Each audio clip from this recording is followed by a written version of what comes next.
All right.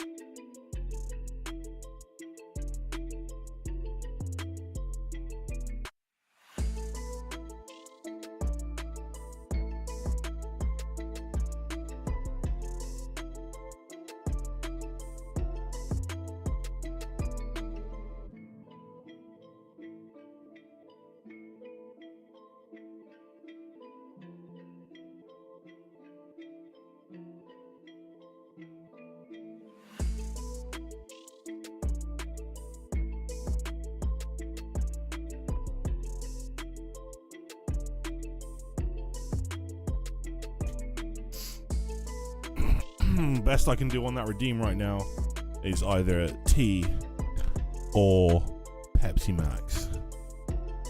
So one of the two. It's cracking, friends. How we doing? Willkommen. You enjoy that, boy? Got any urine all over your face? Did you enjoy that, did you, boy? What's happening, friends? How are you? Good to see you all. What's happening?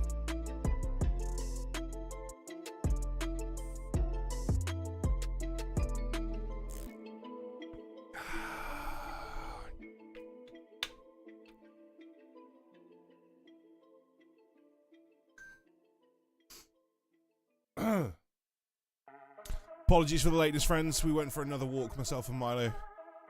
And it was good. It was good. It's very good. I'm glad I did it.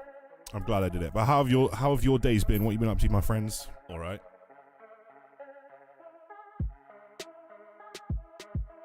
You should have a redeem for choose the sneak flavor.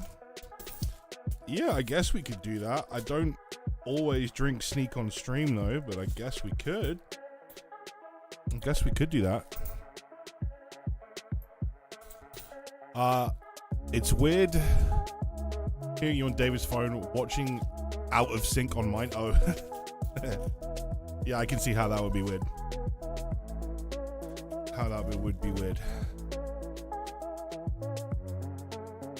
Take a spoonful of the powder. No, we're not doing the fucking cinnamon challenge with sneak.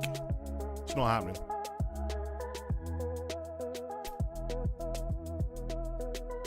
I'm not mental.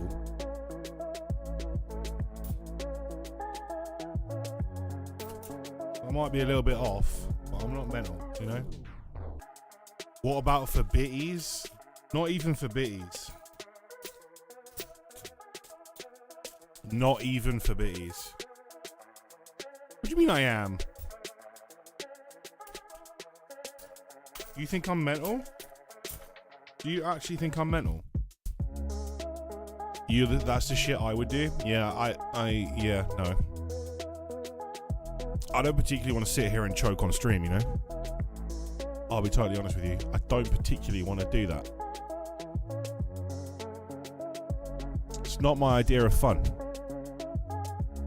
It's not my idea of fun. This my mood at your reply? Oh no. Oh no. Whatever will I do?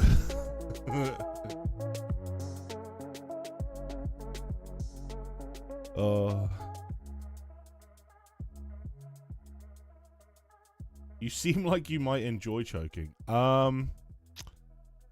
Can't say that that's true. Can't say that that's a thing that I would agree with. Hey, what's up, Sloth? How you doing? Welcome on in. Yep, it's time. It's finally fucking time.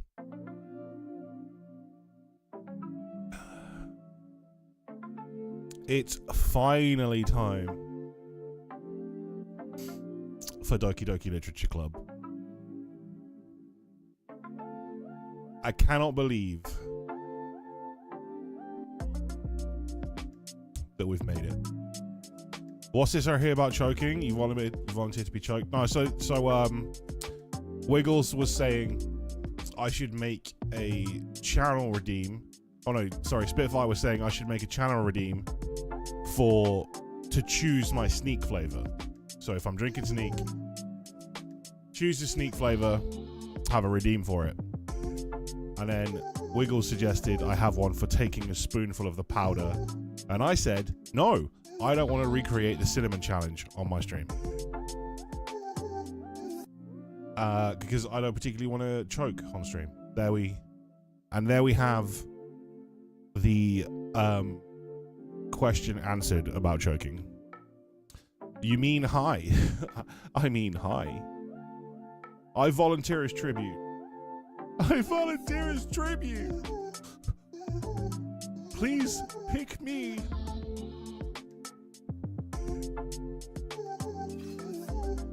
All right, friends. What the fuck am I getting into? What the fuck am I getting into? $5 a month. Hey, Spitfire. Thank you so much for the resub, my friend. 4 months in a row. You absolute legend. I love you. I love you. I love you. Love you. Thank you so much, dude. I appreciate you so much. See this? See this shit up here? Where is it? There it is. See this shit? It's all your fault. I'm blaming you, chat. You voted for this. This is community voted. Unreal. It sounds so happy. I have no idea what I'm about to get into. I have not a single clue. Not a single freaking clue, my friends. So I guess we do this. Smash or pass, brother. We ain't playing that game with a bunch of preteens. Nope. Ain't happening.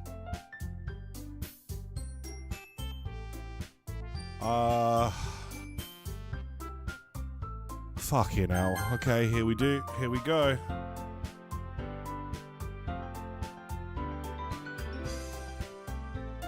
Here we go. Mostly lurkers doing mix of com prep and nursing home prep. No worries, Sloth. You're all good, man. You're all good, mate. You lurk as much as you want. You know we love you. You know we love you and we appreciate you.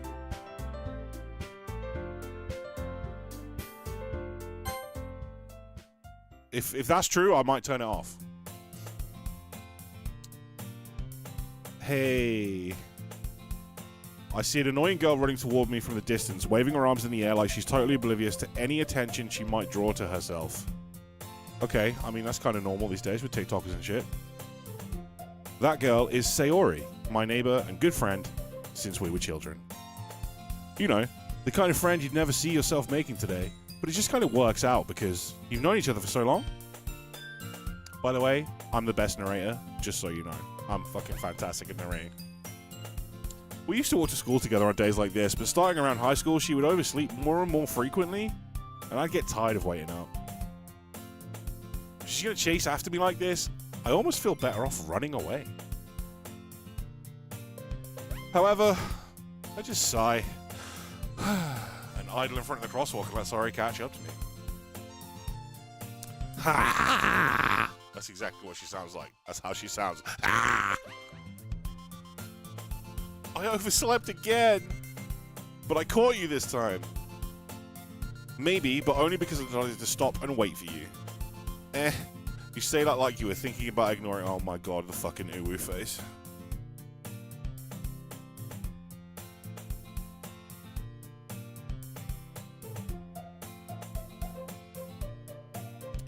It's begun. We're not even 2 minutes in. Stick with it. Trust me.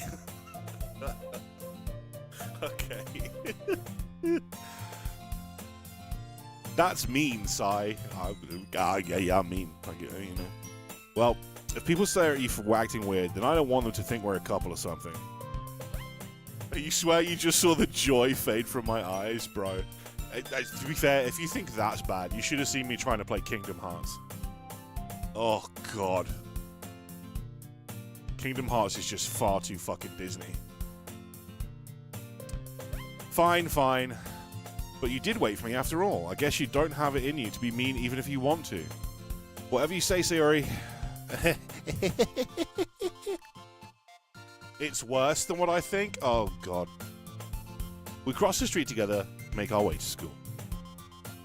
As we draw near, the streets become increasingly speckled with other students making their daily commute. That word, speckled?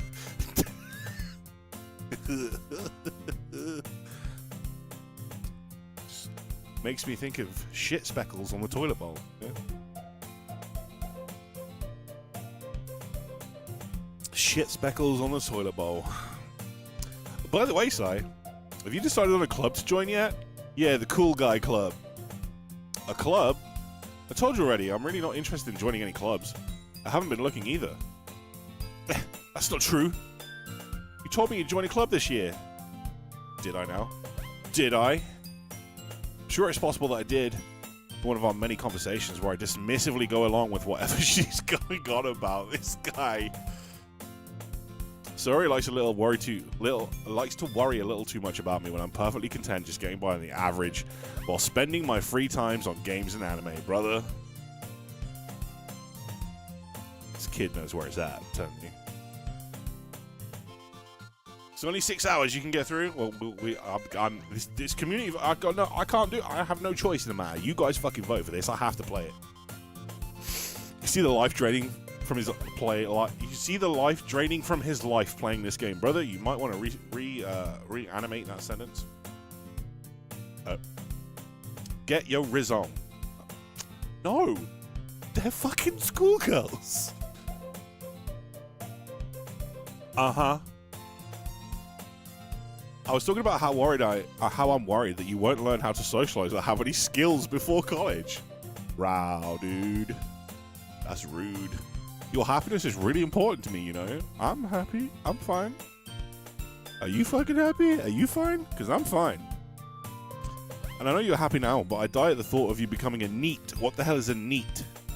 In a few years because you're not used to the real world. You trust me, right? Does it explain what a NEET is? Do I have to Google this? Don't make me keep worrying. I have to fucking Google this. Oh my god. NEET. Not in education, employment, or training. Okay. You could have just said that instead of making some weird abbreviation for it, but whatever. Don't make me keep worrying about you. Alright. I'll look at a few clubs if it makes you happy. No promises, though. Will you at least promise me you'll try a little? Yeah, I guess I'll promise you that. Yay! Woo! Woo! Why do I let myself get lectured by such a carefree girl? More than that, I'm surprised I even let myself relent to her. I guess seeing her worry so much about me makes me want to ease her mind at least a little bit. Even if she does exaggerate everything inside of her head. Why do I feel like I'm reading from a fucking diary page? The school day is as ordinary as ever, and it's over before I know it. After I pack up my things, I stare blankly at the wall looking for an ounce of motivation. Clubs. Sayori wants me to check out some clubs. I guess I have no choice but to start with the anime club. Of course. Hello? Riz me up, Pappy. Sayori. Sayori must have come into the classroom while I was spacing out. I look around and realize that I'm the only one left in the classroom. Oh my god, it's just me in here. I thought I'd catch you coming out of the classroom, but I saw you just sitting here and spacing out, so I came in. Honestly, you're even worse than me sometimes. I'm impressed. You don't need to wait up for me if it's going to make you late to your own club. Well, I thought you might need some encouragement, so I thought, you know, she's gonna come to the club that we're gonna try and go to force us to go to a club, isn't she? No, what? Well, you could come to my club, Sayori. Yeah. There's no way I'm going to your club. There's that fucking face again. Oh well. Sayori is vice president of the literature club. Not that I was ever aware that she had any interest in literature. In fact, I'm 99% sure she only did it because she thought it would be fun to help start a new club. Since she was the first one to show interest after the one who proposed the club, she inherited the title vice president. That said, my interest in literature is guaranteed to be even less. Yep, I'm going to the anime club. Come on, please. Why do you care so much anyway? Well, kind of told the club yesterday I'm bringing a new member. And Natsuki made cupcakes and everything. Heh. Cupcakes.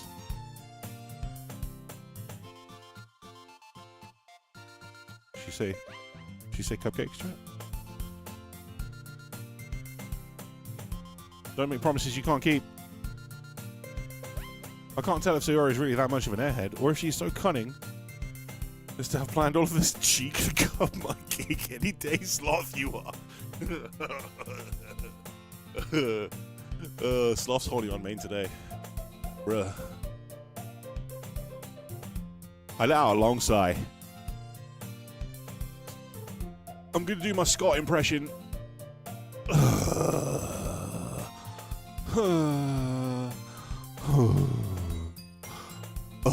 Life is pain. I don't mind. It's all up for grabs. Fine. I'll stop by for a cupcake, okay? I mean, yeah. Yes. Let's go. All right. And thus, today marks the day I sold my soul for a cupcake. Haven't we all done that at some point in our lives? Let's be honest, people. Let's be fucking honest here. I dejectedly follow Sayori across the school and upstairs, a section of the school I rarely visit, being generally used for third-year classes and activities. Sayori, full of energy, swings open the classroom door. Everyone, the new member is here. I told you don't call me a new member. Glance around the room. Make a Scott voice redeem. DM me it so I remember, and I will. Welcome to the Literature Club. It's a pleasure meeting you. Sayori always says nice things about you. Seriously? You brought a boy? Way to kill the atmosphere. Bro, fuck you. Oh, Sai, what a nice surprise. Welcome to the club. All words escape me in this situation. This club is full of incredibly cute girls. What are you looking at? If you want to say something, say it. Sorry. Is this the point in the anime where the guy that I'm playing bleeds out of his nose? Is that point? Is this that point? Natsuki. The girl with the sour attitude whose name is apparently Natsuki is the one I don't recognize. Small figure makes you think she's probably a first year. She's also the one who made the cupcakes, according to Sayori. You can just ignore her when she gets moody. Sayori says that quietly into my ear, then turns back towards the other girls. Anyway, this is Natsuki, always full of energy. It is that point? Okay, good. Just so I know. And this is Yuri, the smartest in the club. Don't say things like that. Yuri, who appears comparably more mature and timid, seems to have had a hard time keeping up with people like Sayori and Natsuki. Well, it's nice to meet both of you. And it sounds like you already know Monika, is that right? That's right. It's great to see you again, Sai. Monika smiles sweetly, of course. These guys look exactly the same with different color eyes. There is no differences here. Same face. Yuri is my bae because purple hair, but Monika has best boba. Okay. She's giving you riz, bro. Ain't no one giving me riz, tell you that now. Look at his face. Not riz worthy, my friend. We do know each other well. We rarely talked, but we were in the same class last year. So we didn't talk, but we know each other well. Does not compute. Monika was probably the most popular girl in class. Smart, beautiful, athletic. Basically, completely out of my league. So having her smile at me genuinely feels a little... You too, Monika. Come sit down, Si. We made a room for you at the table. So you can sit next to me or Monika. I'll get the cupcakes. Hey, I made them. I'll get them. Sorry, got a little too excited. Then how about I make some tea as well? Hell yeah, let's go. The girls have a few desks arranged to form a table. As Sayori mentioned, it's been widened so that there is one space next to Monika and one space next to Sayori. Oi, I try to risk you all the time. I'm sorry, Sloth. I know you do. I know you do, and I love you for it. But my face is not Riz-worthy. It's just not. Especially right now. I need a fucking face fur trim. Like a caveman. Natsuki and Yuri walk over to the corner of the room where Natsuki grabs a wrap tray and Yuri opens the closet. Still feeling awkward. It's saying worthy. Oh, Sloth, you the best. You the best. You know that, right? Still feeling awkward, I take a seat next to Sayori. Natsuki proudly marches back to the table, tray in hand. Okay. Are you ready? Ta-da! Okay, they don't look happy about these cupcakes. You have no regrets, and so you shouldn't. No regrets are required here. Natsuki lifts off the foil of the tray to reveal a dozen white fluffy cupcakes decorated to look like little cats. The whiskers are drawn with icing and little pieces of chocolate were used to make ears. So cute. I had no idea you were so good at baking, Natsuki. Well, you know. Just hurry and take one. Sayori grabs one, then first Monika, and I follow. It's delicious. Sayori talks with a mouthful as I already managed to get icing on her face. I turn the cupcake around in my fingers, look for the best angle to take a bite. Natsuki's quiet. Can't help but notice her sneaking glances in my direction. Is she waiting for me to take a bite? Is this the poisoned chalice? This cupcake has like snake venom or some shit in it. Oh, what's this? What did I click? Oh, I clicked on history. Finally bite down. Is it worth having it on auto? How fast is auto? I finally bite down. That thing's sweet and full of flavor. Wonder if she made it herself. This is really good. Yeah, auto slow. Thank you, Natsuki. Why are you thanking me? It's not like I mean, you fucking made cupcakes, bro. I'm gonna thank you. You know what else is sweet and full of flavor? No, what else is sweet and full of flavor? Haven't I heard this somewhere before? Made them for you or anything? Oh. I thought you technically did. Sayori said, well, maybe. Titties? Okay. True. Very true. But not for you know, dummy. Alright. Give up on Natsuki's weird logic and dismiss the conversation. Yuri returns to the table carrying a tea set. She carefully places a teacup in front of each of us before setting down the teapot next to the cupcake tray. You keep a whole tea set in this classroom? Don't worry, the teachers give us permission. After all, doesn't a hot cup of tea help you enjoy a good book? And you know what? It actually does. It's actually very true.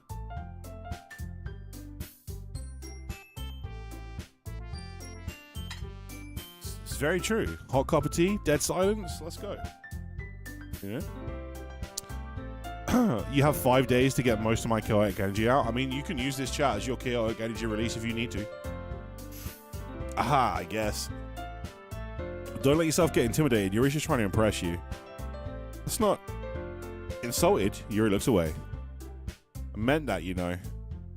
I believe you. Well, tea and reading might not be a pastime for me, but I at least enjoy tea. I'm glad. Yuri faintly smiles to herself in relief. Monika raises an eyebrow, then smiles at me. So what made you consider the literature club? I was forced here against my will. I was afraid of this question. Someone tells me I shouldn't tell Monika that I was practically dragged here by Sayori. Well, I haven't joined any clubs yet, and Sayori seemed really happy here, so that's okay. Don't be embarrassed. We'll make sure you feel right at home, okay? As president of the literature club, literature, I can't even say that word. It's my duty to make the club fun and exciting for everyone. Monika, I'm surprised. How come you decided to start your own club? You could probably be a board member for any of the major clubs. Weren't you a leader of the debate club last year? Well, you know, to be honest, I can't stand all the politics around the major clubs. Feels like nothing but arguing about the budget and publicity and how to prepare for events. I'd much rather take something I personally enjoy and make something special out of it. And if it encourages others to get into literature, then I'm fulfilling that dream. Monika really is a great leader. Yuri also nods in agreement. And I'm surprised there aren't more people in the club yet. Must be hard to start a new club. Use you for your release, you say? You could put it that way. Not many people are very interested in putting out all the effort to start something brand new, especially when it's something that doesn't grab your attention like literature. You have to work hard to convince people that you're both fun and worthwhile. Chaos Brain thanks you. Chaos Brain is welcome. But it makes school events like the festival that much more important. I'm confident that we can all really grow this club before we graduate. Right, everyone? Yeah! Do our best. You know it. Everyone enthusiastically agrees. Just different girls, all interested in the same goal. Monika must have worked really hard just to find these three. Maybe that's why they're all so delighted by the idea of a new member joining. But I still don't really know if I can keep up with their level of enthusiasm about literature. So, Sai, what kind of things do you like to read? Well, considering how little I've read these past few years, I don't really have a good way of answering that. Manga. I mutter quietly to myself, half joking. Natsuki's head suddenly perks up. Looks like she wants to say something, but she keeps quiet. Not much of a reader, I guess. Well, that can change. What am I saying? I spoke without thinking after seeing Yuri's bad smile. Anyway, what about you, Yuri? Well, let's see. Yuri traces the rim of the teacup with her finger. My favorites are usually novels that build deep and complex fantasy worlds. Okay, so she's a Brandon Sanderson fan. She's read the Stormlight Archive like 10 times. The level of creativity and craftsmanship behind them is amazing to me. Telling a good story in such a foreign world is equally impressive. Accidentally saved my Turtwig. My Turtwig sticker as Turtwog, so that's the thing now. Turtwog. I mean, Turtwog sounds good, to be honest with you. It's got a better ring to it than Turtwig. Clearly passionate about her reading. She seems so reserved and timid since the moment I walked in, but it's obvious by the way her eyes light up that she finds her comfort in the world of books and not people. I mean, that's cool. But you know, I like a lot of things. Stories with deep psychological elements usually immerse me as well. Isn't it amazing how a writer can so deliberately take advantage of your own lack of imagination to completely throw you for a loop? Anyway, I'm reading a lot of horror lately. I read a horror book once. I'm reading a horror book right now. Not literally right now, but you know.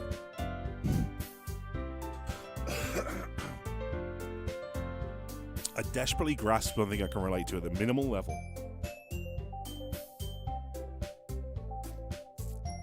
Tea good. Tea make things go brr. I'm reading a kind of horror book. What are you reading? At this rate, Yuri might as well be having a conversation with a rock. Really? I wouldn't have expected that, Yuri.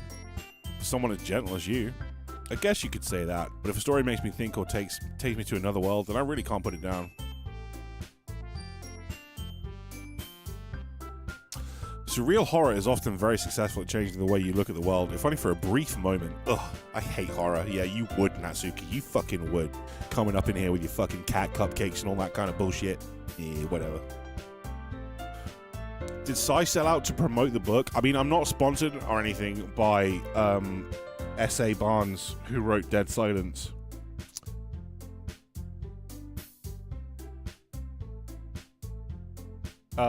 Grey? What's grey? A mind full of murder. Oh, okay. Oh, and why's that? Well, Natsuki's eyes dart over to me for a split second. Never mind. That's right, you usually like to write about cute things, don't you, Natsuki?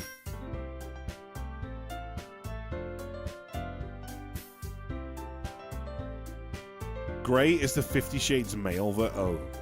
Okay. No thanks. What? What gives you that idea? You left a piece of scrap paper behind last club meeting. It looked like you were working on a poem called Don't Say It Out Loud. And give that back. Fine, fine. Your cupcakes, your poems, everything you do is just as cute as you are. Sayori sidles up behind Natsuki and puts her hands on her shoulders. I'm not cute. Oh, I pressed the wrong button again. Natsuki, you write your own poems? Well, I guess sometimes. Why do you care? I think that's impressive. Why don't you share them sometime? No. No.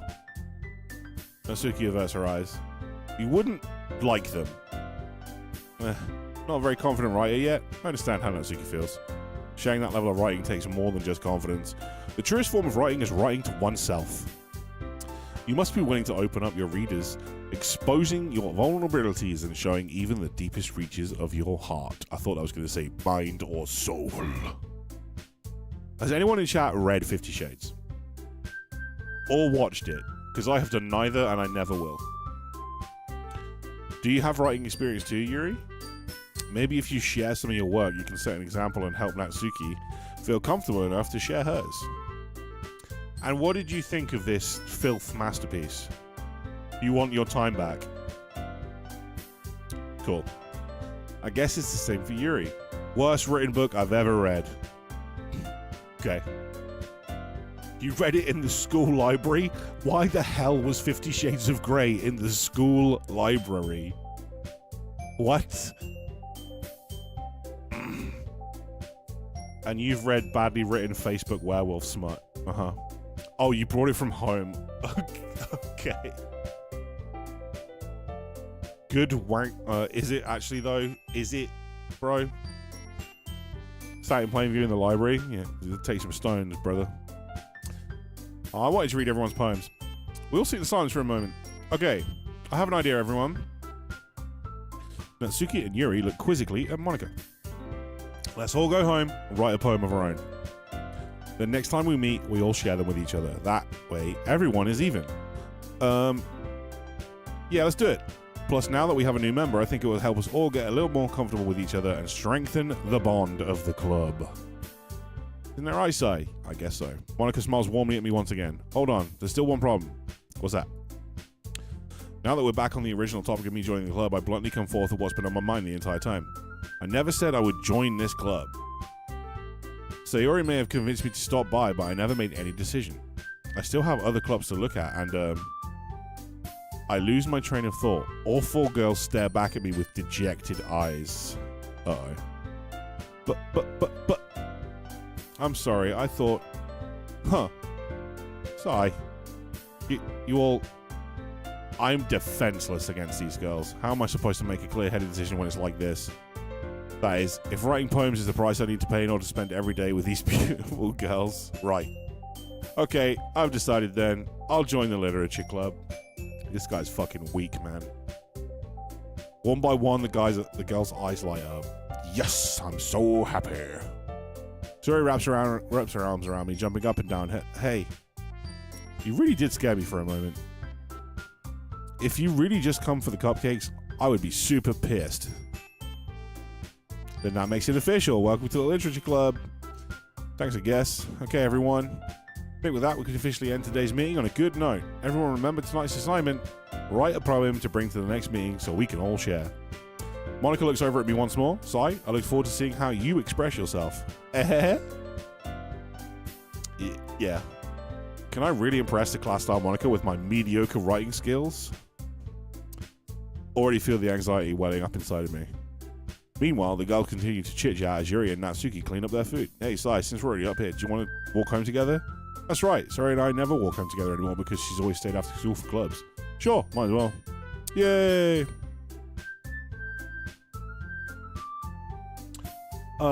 Did you know 50 Shades started out as Twilight fanfiction? I did not. Is that actually true? Strengthen the bondage more like, yes you are, Sai is a sim confirmed. Come on now. I don't know what you're talking about. With that, the two of us depart the club room and make our way home. The whole way, my mind wanders back and forth between the four girls. Sayori, Natsuki, Yuri, and of course, Monika. Will I really be happy spending every day after school in a literature club? Perhaps I'll have the chance to grow closer to one of these girls.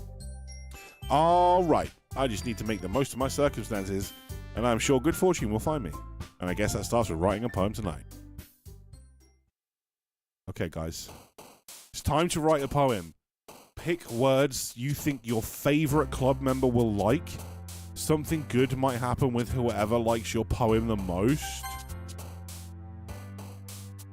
Oh, shit.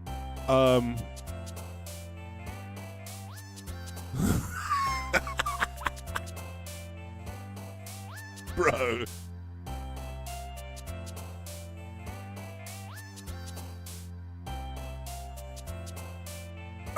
Okay. 1.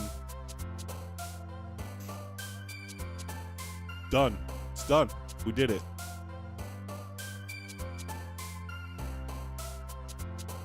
Massacre? Alright.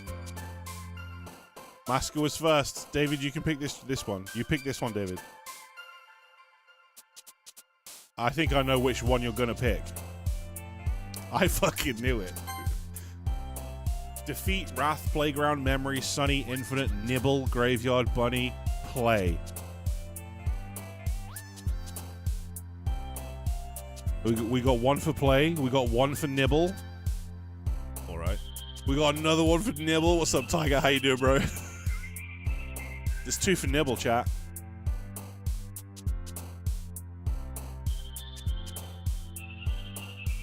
Nibble it is. Agonizing, flying, explode, kiss, tears, cute, love, determination, fluffy, clouds, kiss, anxiety, flower, imagination, holiday, unrequited, rose, variance, fireflies, eternity, extraordinary. Fireflies, because I saw 1 million fireflies. Whistle, charm, clumsy, aura, forgive, sensation, sensation. Dream, marshmallow, time, bed, puppy, philosophy, amazing, starscape, daydream, melancholy, puppy, obviously, captive, swimsuit, shopping, destiny, hopeless, waterfall, strawberry, summer, heart portrait, destiny, hair, heaven sent, excitement, fun, existence, romance, essence, suicide, vanilla, cage, essence, shiny, friends, passion, headphones, incongruent, joy, question, sunset, meager, disown, passion. Papa, uncanny, Valentine, fickle, crimson, pain, infallible, pleasure, treasure, disarray, pleasure. Vertigo, cry, unrestrained, universe, extreme, nature, landscape, party, vacation, kawaii. Kawaii? Why did you read fickle as fuck? Because chaotic brain go brr.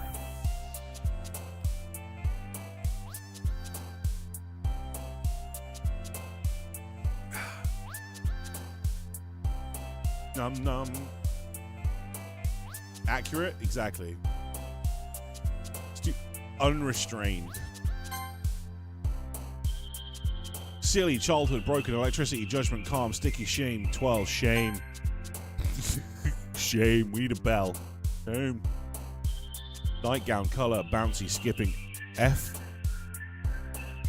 effulgent? Effulgent? Comfort, upending, lucky, lazy, vivid? Dance, hop, happiness, wonderful, feather, parfait. Everybody like parfait. Everybody like parfait. Everybody like parfait. Boop, flea, laugh, scars. And everybody like parfait, right? Pink, beauty, candy, inferno, cheer, ribbon, unstable, sweet, misery, whisper, inferno. Blanket, email, sing, socks, afterimage, analysis, rainbow, hurt, ocean, misfortune.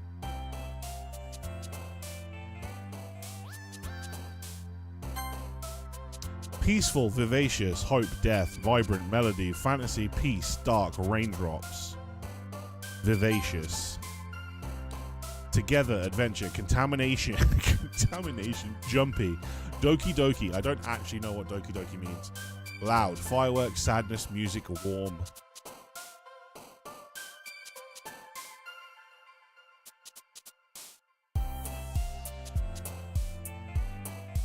Am I still live, chat? We still live? Okay, good. My chat decided to disconnect and reconnect. Just making sure. Contamination. Why not? I'm staring at you? Oh, hello. Hi again, Si. Glad to see you didn't run away on us. Nah, don't worry. This might be a little strange to me, but I at least keep my word. Well, I'm back at the literature club. I was the last to come in, so everyone else is already hanging out. Thanks for keeping your promise, Si. I hope this isn't too overwhelming of a commitment for you. Making you dive headfirst into literature when you're not accustomed to it? Oh, come on, like he deserves any slack. Sayori told me you didn't even want to join any clubs this year, and last year too. I don't know if you plan to just come here and hang out or what, but if you don't take it seriously, then you won't see the end of it. Natsuki, you certainly have a big mouth for someone who keeps a manga collection in the club room. Natsuki finds herself stuck between saying Monika and manga. Manga is literature. Swiftly defeated, Natsuki plops back into her seat. Don't worry, guys. So he always gives his best as long as he's having fun. He helps me with busy work without me even asking, like cooking, cleaning my room. Wait, what? What? No? No? How dependable. Sorry, that's because your room is so messy it's distracting. And you almost set your house on fire once. Is that so? You two are really good friends, aren't you? I'm really not. This is the character. I'm playing a character right now. The character is not me. I am not embodied by the character. The character is not embodied by me. It's just things that are happening on the screen, okay? I have no control over this. I might be a little jealous. How come? You and Sai can become good friends too. Sayori. Lots of awkward silences. As usual, Sayori seems oblivious to the weird situation she just put me into. Oh, Yuri even bought you something today, you know? Yuri. Me? Not really. Don't be shy. It's really nothing. What is it? Never mind. Sayori made it sound like a big deal when it's really not. What did I do? I'm sorry, Yuri, I wasn't thinking. I guess that means it's up to me to rescue the situation. Hey, don't worry about it. First of all, I wasn't expecting anything in the first place. It's a really nice gesture from you. It's a pleasant surprise. It'll make me happy no matter what. Is that so? Yeah, I won't make a big deal if you don't want to be. I will be no one's simp, thank you. Well, here. Yuri reaches into a bag and pulls out a book. I didn't want you to feel left out, so I picked out a book that I thought you might enjoy. It's a short read, so it should keep your attention even if you don't usually read, and we could, you know, discuss it if you wanted. Break my heart, why don't you? Sorry, Sloth. It's not a you thing, it's a me thing. I ain't simping over anyone for a good long while yet. For a good long while yet until the mentals are fixed, you know what I'm saying? How is this girl actually accidentally being so cute? She even picked out a book she thinks I'll like despite me not reading much. Yuri, thank you. I'll definitely read this. I enthusiastically take the book. Whew. You can read it at your own pace. I look forward to hearing what you think. Now that everyone's settled in, I expect Monika to kick off some scheduled activities for the club, but that doesn't seem to be the case. Sayori and Monika are having a cheery conversation in the corner. Yuri's face is already buried in a book. Can't help but notice her intense expression like she was waiting for this chance. Meanwhile, Natsuki is rummaging around in the closet. Really curious to talk to Yuri a little bit more. At the same time, I would feel bad from distracting her from reading. I catch a glimpse of the cover of her book. It looks like the same book that she lent to me. More than that, she seems to be on the first few pages. Yuri Bubba though. Ah, crap. I think she noticed me looking at her. She sneaks another glance at me and our eyes meet for a split second. That only makes her hide her face deeper in the book. Sorry, I was just spacing out. I muttered this, sensing I made her uncomfortable. Oh, it's fine. If I was focused, then I probably wouldn't have noticed in the first place. I'm just rereading a bit of this, so... That's the book you gave me, right? Mm-hmm. I wanted to reread some of it. Not for any particular reason, just curious how come you have 2 copies of the same book. Well, when I stopped at the bookstore yesterday... that's not what I meant. I mean, I just happened to buy 2 of them. I see. There's something fairly obvious here that Yuri isn't telling me, but I decided to let it go. I'll definitely start reading it soon. I'm glad to hear. Once it starts to pick up, you might have a hard time putting it down. Very engaging and relatable story. Is that so? What's it about anyway? Well, Yuri closes the book and scans her eyes over the back. The book is titled Portrait of Markov. There's an ominous looking eye symbol on the front cover. Illuminati. Alright, I just wanted to make sure I don't accidentally give anything away. Basically, it's about this girl in high school who moved in with her long-lost younger sister. But as soon as she does so, her life gets really strange. She gets targeted by these people who escaped from a human experiment prison. And while her life is in danger, she needs to desperately choose who to trust. No matter what she does, she ends up destroying most of her relationship and her life starts to fall apart. It's kind of dark, isn't it? Yuri made it sound like it was going to be a nice story, so that dark turn came from nowhere.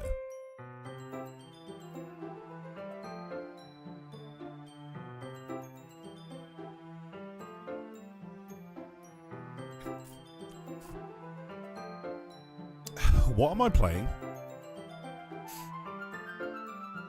Yuri gently giggles all of a sudden. Are you not a fan of that sort of thing, Sai? No, it's not that. I mean, I can definitely enjoy those kind of stories, so don't worry. I hope so. Yeah, I totally forgot that Yuri is into these things. She's so shy and reclusive on the outside, but her mind seems to be completely different. It's just that those kind of stories, they challenge you to look at life from a strange new perspective. When horrible things happen, not just because someone wants to be evil, but because they have their own goals or their own philosophy that they believe in. And suddenly, when you thought you related to the protagonist, they're made out to be native. They're made out to be naive for letting their one-sided morals interfere with the villain's plans. I'm straightened up. I'm straightened up. Dark like my heart. Dun, dun, dun. rambling, aren't I? Not again. I'm sorry. Don't apologize. I haven't lost interest or anything. Well, I guess it's alright then. But I feel like I should let you know that I have this problem. When I let things like books and writing fill my thoughts, I kind of forget to pay attention to other people. So I'm sorry if I end up saying something strange. And please stop me if I start talking too much. I really don't think you need to worry. That should mean you're passionate about reading. The least I can do is learn. Listen, it is a literature club after all. Aha. That's true. In fact, I might as well get started reading it, right? You don't have to. What are you saying? Just a moment ago, you said you were looking forward to it. Let me just get the book. I quickly retrieved the book that I had put into my bag. Alright. It's fine if I sit here, right? I slip into the seat next to Yuri's. Yeah. You sure? You seem a little apprehensive. I'm sorry. It's not that I don't want you to. It's just something I'm not very used to. That is, reading in company with someone. I see. Well, just tell me if I end up distracting you or anything. Alright. I open the book and start the prologue. I soon understand what Yuri means about reading in company. It's as if I can feel her presence over my shoulder as I read. It's not a particularly bad thing, maybe a little distracting, but the feeling is somewhat comforting. Yuri's in the corner of my eye. I realize that she's not actually looking at her own book. I glance over. It looks like she's reading from my book instead. Sorry, You really apologize a lot, don't you? I do that too. I do that. I don't really mean to. Sorry. I mean,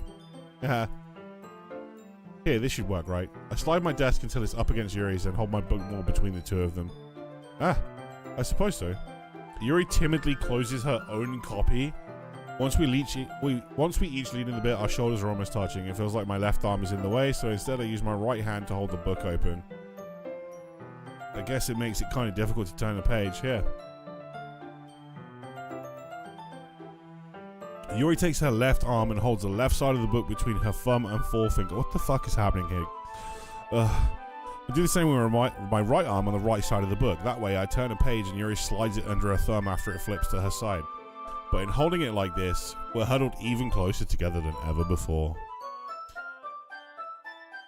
You should apologize more, but I'm an asshole.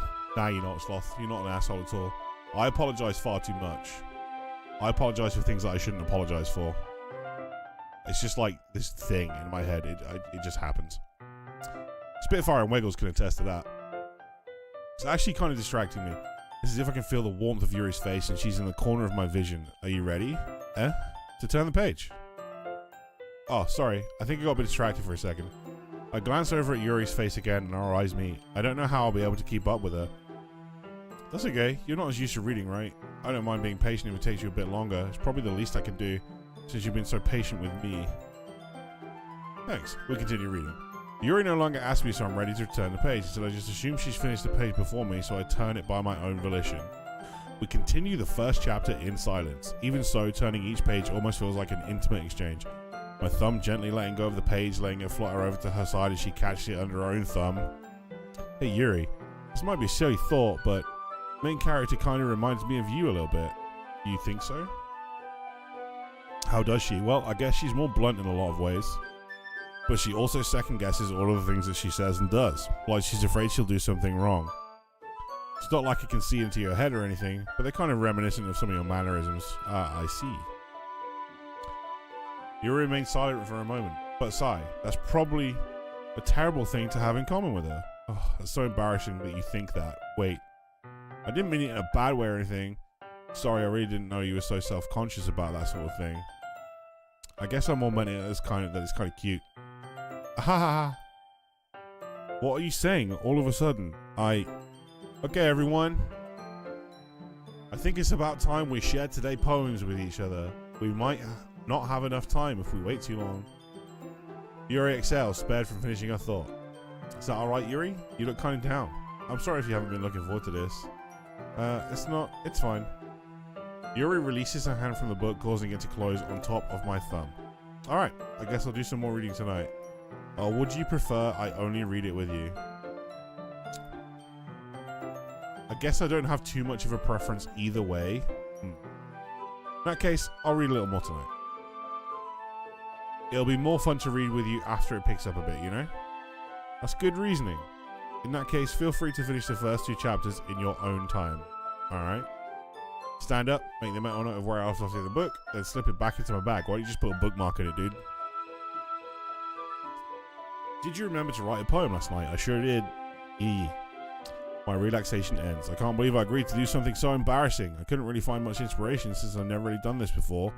Well, now that everyone's ready, why don't you find someone to share with? I can't wait.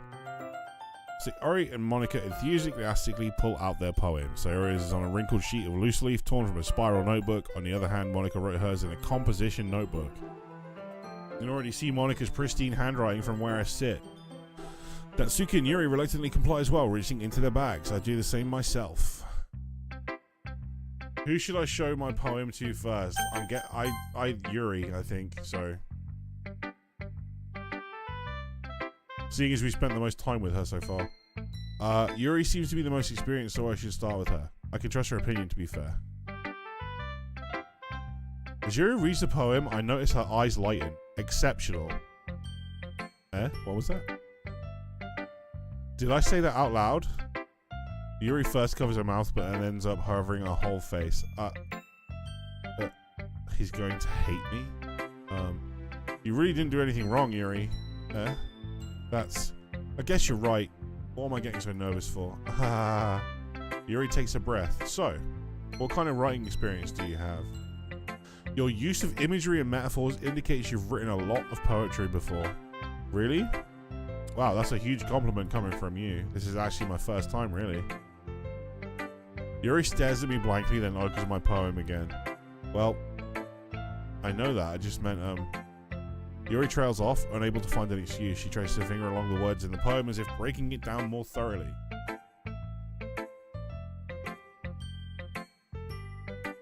This is the reason I wasn't able to tell. It's just that there are specific writing habits that are usually typical of new writers, and having been through that myself, I kind of learned to pick up on them. I think the most noticeable thing I recognize of new writers is that they try to make their style very deliberate. In other words, they tend to pick a writing style separate from the topic matter, and they form fit the two together. The end result is that both the style and the expressiveness are weakened. Once Yuri finds her train of thought, it's as if her demeanor totally changes. Her stammering is completely gone and she sounds like an expert. Of course, that's not something you can be blamed for. There are so many different skills and techniques that go into writing even a simple poem. Not just finding them and building them, but getting them to work together is probably the most challenging part. It might take you some time, but it all comes with practice and learning by example and trying new things. I also hope that everyone else in the club gives you valuable feedback. Natsuki can be a little biased though. Biased how? Well, never mind. I shouldn't be talking about people like that. Sorry. It's fine. I'm not sure if Yuri is apologizing to herself or me or to Natsuki. Do you mind if I read your poem now? Please do. I'd love to share my thought process behind it. Yuri smiles dreamily as if this is a rare opportunity for her, which itself is kind of funny. After all, isn't this supposed to be a literature club? Ghost under the light, the tendrils of my hair illuminate beneath the amber glow. Bathing. It must be this one. The last remaining streetlight to have withstood the test of time. The last yet to be replaced by the sickening blue-green hue of the future. I bathe, calm, breathing air of the present but living in the past. The light flickers. I flicker back. Sorry I have such terrible handwriting. What? I wasn't thinking that at all. But it looked like you took a long time to read. I just don't read script very often, so I actually think your handwriting is pretty. That's relief. Oh my god, there's so much talking. There's so much talking. I don't know how much I can keep up with this. Fucking hell. Also, I like the poem. Even though it's short, it's really descriptive. It wasn't too short. I usually write longer poems. No, not at all. Really glad you like it. I'll be honest, since it's our first time sharing, I wanted to write something a little more mild, something easy to digest, I suppose. Are you into Ghost, Yuri? Actually, the story is about Ghost Tallside. Oh my god, there's so much.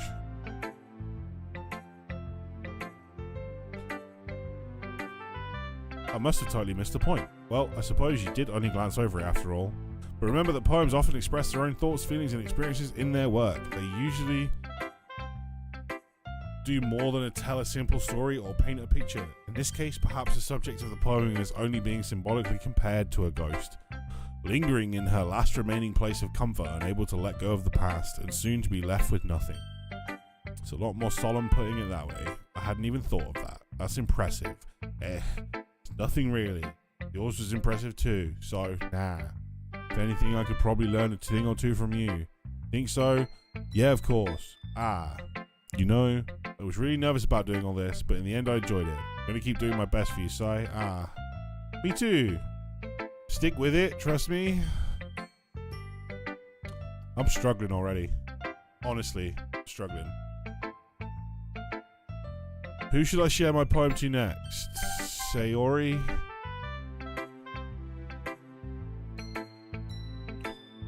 Good poem, Sai. You sure it's your first time? Of course.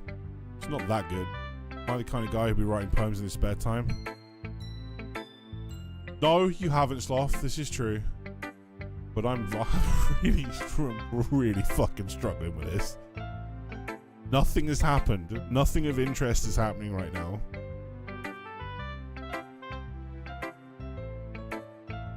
That's why it impressed me. Well, to be honest, I was afraid that you wouldn't do it seriously, or that you wouldn't write one at all. Really happy just that you wrote one. Just reminds me of how you're really a part of this club now.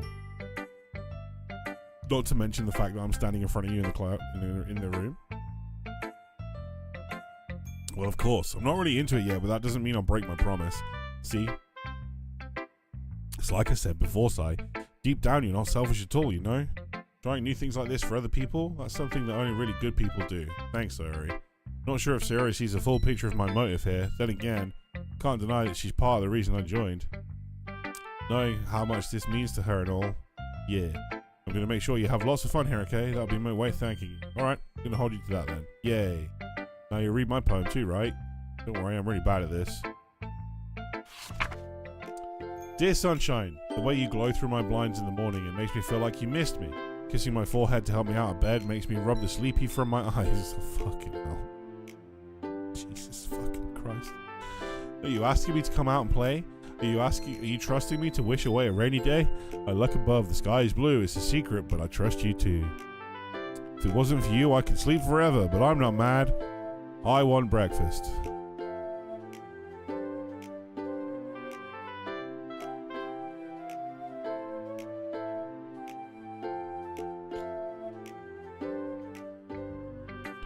This is just a guess, but did you wait until this morning to write this? No. Just a little bit. You can't answer just a little bit to a yes or no question. I forgot to do it last night. Well, at least that makes me feel a little better about myself. Don't be mean. I still tried my best. I didn't mean to say that it was a bad poem. Came out nice, or how I should have put it. Sounds just like you, really? Especially the last line. I made eggs and toast. That's a good combo. Even though you were late to school, it's bad to skip breakfast. I get all cranky. Well, I guess there's no point in arguing. Anyway, thanks for showing me. This was so much fun. Monika's the best. Ah, yeah. The next time, I won't forget. I'm going to write the best poem ever. Well, I guess I look forward to it. Do we actually have to share it with everyone?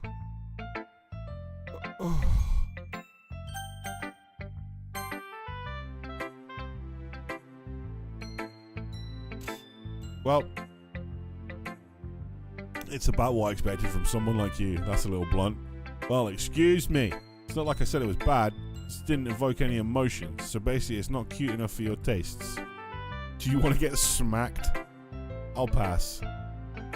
Anyway, I guess I need to show you mine. Not you'll like it. Eagles can fly, monkeys can climb, crickets can leap, horses can race, owls can seek, cheetahs can run, eagles can fly. People can try, but that's about it. Fuck me. I told you that you weren't going to like it. I like it. What? Just be honest. I am. Why are you so convinced that I wouldn't like it? Well, because everyone in high school thinks that writing has to be all sophisticated and stuff, so people don't even try and take my writing seriously. But isn't the point of poems for people to express themselves? Your writing style wouldn't make your message any less valid. Yes, exactly. I like when it's easy to read, but it hits you hard. Like in this poem. See, seeing everyone around you do great things can be really disheartening, so I decided to write about it. Yeah, I understand. But the other nice thing about simple writing is that it puts more weight on the wordplay. Like, I set it up for a rhyme at the end, but then made it fall flat on purpose. It helps bring out the feeling in the last line. So you did. I guess more weight into it than I realized. That's what it means to be a pro. Glad you learned something. Didn't expect that from the youngest one here, did you? Oh, yeah, I guess not. I decided to humour her with the last comment. Don't really care how old everyone is, but if Natsuki is feeling proud, then I won't take that away from her. Okay.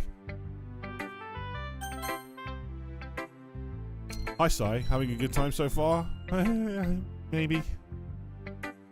Good. Glad to hear it. By the way, since you're new and everything, if you ever have any suggestions for the club, like new activities or things we could do better, I'm always listening. Don't be afraid to bring things up, okay? Alright, I'll keep that in mind. Of course, I'll be afraid to bring things up. I'm much better off just going with the flow until I'm more settled in. Anyway, want to share your poem with me? It's kind of embarrassing, but I guess I have to. Don't worry, Sai. We're all a little bit embarrassed today, you know? But it's that sort of barrier that we'll learn all to get past soon. Yeah, that's true. I hand Monika my poem. Great job, Sai. I was going, ooh, in my head while reading it. It's really metaphorical. Not sure why, but I didn't expect you to go for something so deep. I guess I underestimated you. It's easiest for me to keep everyone's expectations low. That way, it always counts when I put in some effort. Aha! That's not very fair. Well, I guess it worked anyway. You know that Yuri likes this kind of writing, right? Writing is full of imagery and symbolism, unlike Sayori, who likes using simple and direct words to describe happiness and sadness. Yuri likes it when readers are left to derive their own meaning out of it. It's very challenging to write like that effectively, both allowing people to get something out of it just by feel or letting them deeply analyze all of the nuances. Take years of practice, which I'm assuming Yuri has at this point. Never really asked though. I'm sure I'm nowhere near her level yet. Don't worry so much about that. You do your own thing. Just keep exploring and learn by trying new things. I'm sure I'll end up trying different things a lot. I could take a while before I feel comfortable doing this. That's okay. I'd love to see you try new things. That's the best way to find the kind of style that suits you. Everyone else might be a little bit biased towards their own kinds of styles, but I'll always help you find what suits you the most. So don't force yourself to write the way everyone else wants you to write. It's not like you have to worry about impressing them or anything. Aha, aha. Anyway, do you want to read my poem now? Yes, please, God. Don't worry, I'm not very good. You sound pretty confident for someone who claims to be not very good. Well, that's because I have to sound confident. That doesn't mean I always feel that way, you know? I see. Well, let's read it then. Hole in the wall. It couldn't have been me. See the direction, the spark... Wait. Hole in the wall. It couldn't have been me. See the direction the spackle protrudes. A noisy neighbor, an angry boyfriend. I'll never know I wasn't home. Appear inside for a clue. No, I can't see. I reel, blind like a film left out in the sun. But it's too late. My retinas already scorched by a permanent copy of the meaningless image. It's just a little hole. It wasn't too bright. It was too deep. Stretching forever into everything. A hole of infinite choices. I realize now that I wasn't looking in, I was looking out, and he on the other side was looking in. Oh God. What do you think? It's very freeform, if that's what you call it.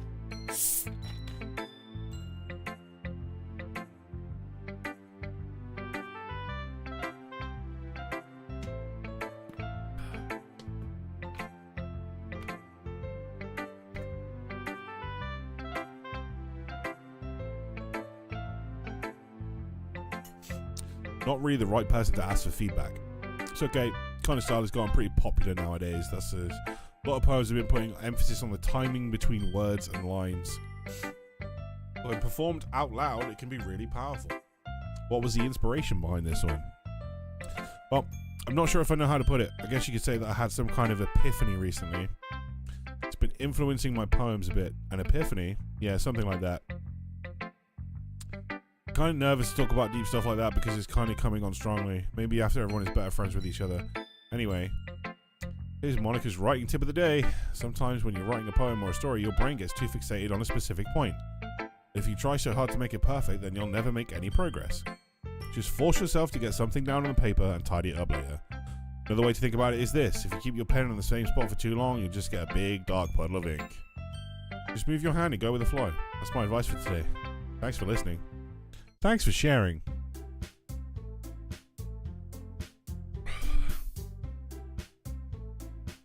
Phew. I guess that's everyone. A glance around the room. That was a little more stressful than I anticipated. It's as if everyone is judging me for my mediocre writing abilities. Even if they're just being nice, there's no way poems can stand up to theirs. This is a literature club, after all. A literature club. I sigh. I guess that's what I ended up getting myself into. Across the room, Sayori and Monika are happily chatting. My eyes land on Yuri and Natsuki. They gingerly exchange sheets of paper as sharing their respective poems. As they read in tandem, I watch each of their expressions change. Natsuki's eyebrows furrow in frustration. Meanwhile, Yuri smiles sadly. What's with this language? Eh? Did you say something? Oh, it's nothing. Natsuki dismissively returns the poem to the desk with one hand. I guess you could say it's fancy. Thanks. Yours is cute. Cute? Did you completely miss the symbolism or something?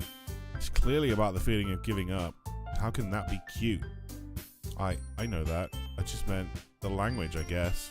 I was trying to say something nice.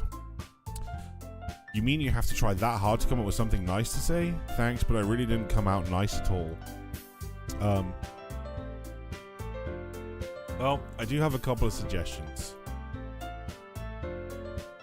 If I was looking for suggestions, I would have asked someone who actually liked it, which people did, by the way. Sayori liked it, and Sai did too. So based on that, I'll gladly give you some suggestions on my own. First of all, excuse me, I'd appreciate the offer, but I've spent a long time establishing my writing style. I don't expect it to change anytime soon, unless of course I come across something particularly inspiring, which I haven't yet. And Sai liked my poem too, you know. He even told me he was impressed by it. Natsuki suddenly stands up. You can't see anything but Yuri's nips. What? Ain't no nips here. Get out of the gutter.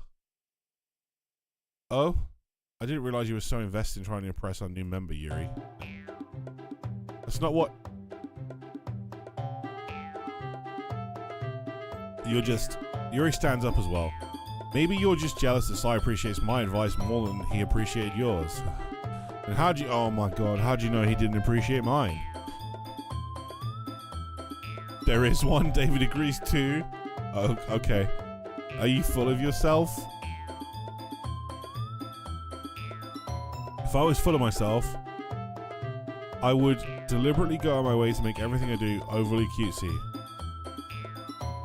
Is everyone okay? Well, you know what? I wasn't the one whose boobs magically grew a size bigger as soon as Sai started showing up. What the fuck, dude? Natsuki, that's a little... This doesn't involve you. Don't like fighting, guys. Suddenly, both girls turned towards me as if they just noticed I was just standing there. Sai! She's just trying to make me look bad. That's not true. She started it. If she could get over herself and learn to appreciate that simple writing is more effective, then this wouldn't have happened in the first place. What's the point in making your poems all convoluted for no reason? The meaning should jump out at the reader, not force them to have to figure it out. Help me explain that to her, Sai. Whoa, wait. There's a reason we have so many deep and expressive words in our language. It's the only way to convey complex feelings and meaning them most effectively. Avoiding them is not only unnecessary limiting yourself, but it's also a waste. You understand that, right, Sai? Well? How did I get dragged into this first place? It's not like I know anything about writing, but whoever I agree with, they'll probably think more highly of me. I agree with Yuri, because I also like the way that you can interpret things. Like, when I listen to bands like 21 Pilots or whatever, the lyrics are open to interpretation, and I like that, so I will agree with Yuri. Natsuki, you're right that I liked your poem. See? Wait. That's not an excuse for you to be so mean. You shouldn't pick a fight just because someone's opinion is different. That's not what happened at all. Yuri wouldn't even take my poem seriously. I understand. Yuri, you're a seriously talented writer. It's no secret that I was impressed. Well, but here's the thing. No matter how simple or refined someone's writing style is, they're still putting feelings into it, and it becomes something really personal. That's why Natsuki felt threatened when you said a poem was cute. I see. I didn't notice that. I'm sorry. Ugh. But Natsuki, you took it way too far. Yuri means well, and if you just told her how you felt, then this wouldn't have happened in the first place. Kidding? That's exactly what I did. It was her that... Natsuki, I think that's enough. You both said some things you didn't mean. Yuri apologized. Don't you think you should too? Clenches her fists. In the end, nobody has taken her side. She's trapped at this point, being defiant only because she can't handle the pressure. I end up feeling bad for her. Sometimes when I'm hurt, it helps me to take a walk and clear my head, so she doesn't need to. You know what? I'm going to do that. It'll spare me from having to look at all your faces right now. Without warning, Natsuki snatches her own poem up from the desk and storms out. On her way out, she crumples up the poem with her hands and throws it in the trash. That's hard. That's kind of harsh. She really didn't need to do that. I look across the room. Yuri has her chin buried in her hands while she stares down at her desk. I gingerly approach her and sit in an adjacent chair. Sigh. Everything alright? I'm so embarrassed. I can't believe I acted like that. You probably hate me now. No, Yuri. How can anyone have gotten so frustrated? Have not gotten frustrated after being treated like that? You handled it as well as anyone could. I don't think any less of you. Well, alright. I believe you. Thanks, Sai. You're too kind. I'm thankful to have you as part of this club now. It's nothing. One more thing. One thing that Natsuki said about, you know, I would never do anything so shameful. So, what thing did Natsuki say? Never mind that. I'm gonna go make some tea. Good idea. Make enough for more than one person, okay? Yeah. Okay, everyone. It's just about time for us to leave. How did you all feel about sharing poems? It was a lot of fun. Well, I'd say it was worth it. It was alright. Well, mostly. How about you? Yeah, I'd say the same. It was a neat thing to talk about with everyone. Awesome. In that case, we'll do the same thing tomorrow, and maybe you learn something from your friends too, so your poems will turn out even better. I think to myself, I did learn a little more about the kinds of poem everyone likes. Within luck, that means I can at least do a better job impressing those I want to impress. Not to myself with newfound determination. Sigh. Ready to walk home? Sure, let's go. Sayori beams at me. It truly has been a while since Sayori and I have spent this much time together. Can't really say I'm not enjoying it either. Sayori, about what happened earlier. What do you mean? You know, between Yuri and Natsuki. Does that kind of thing happen often? No. It's really the first time I've seen them fight like that. I promise they're both wonderful people. You don't hate them, do you? No, I don't hate them. I just wanted your opinion, that's all. I can see why they'd make good friends with you. Phew.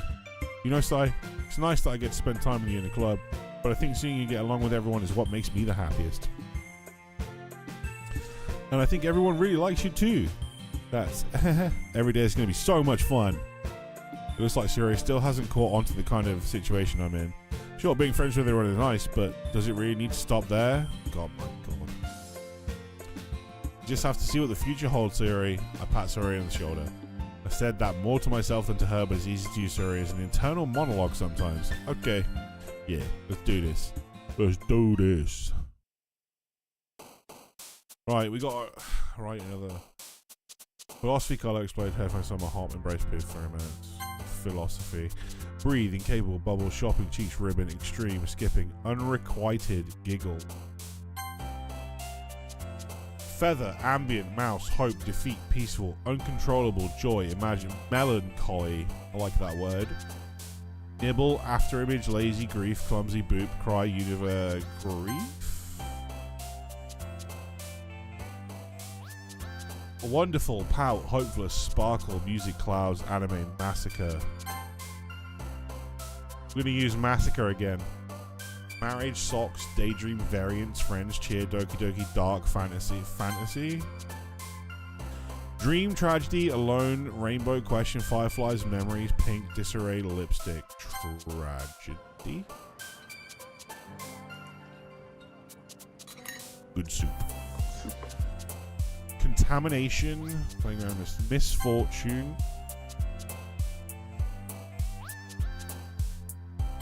Intellectual. Eternity. Desire.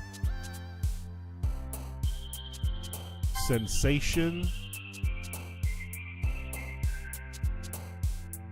Covet.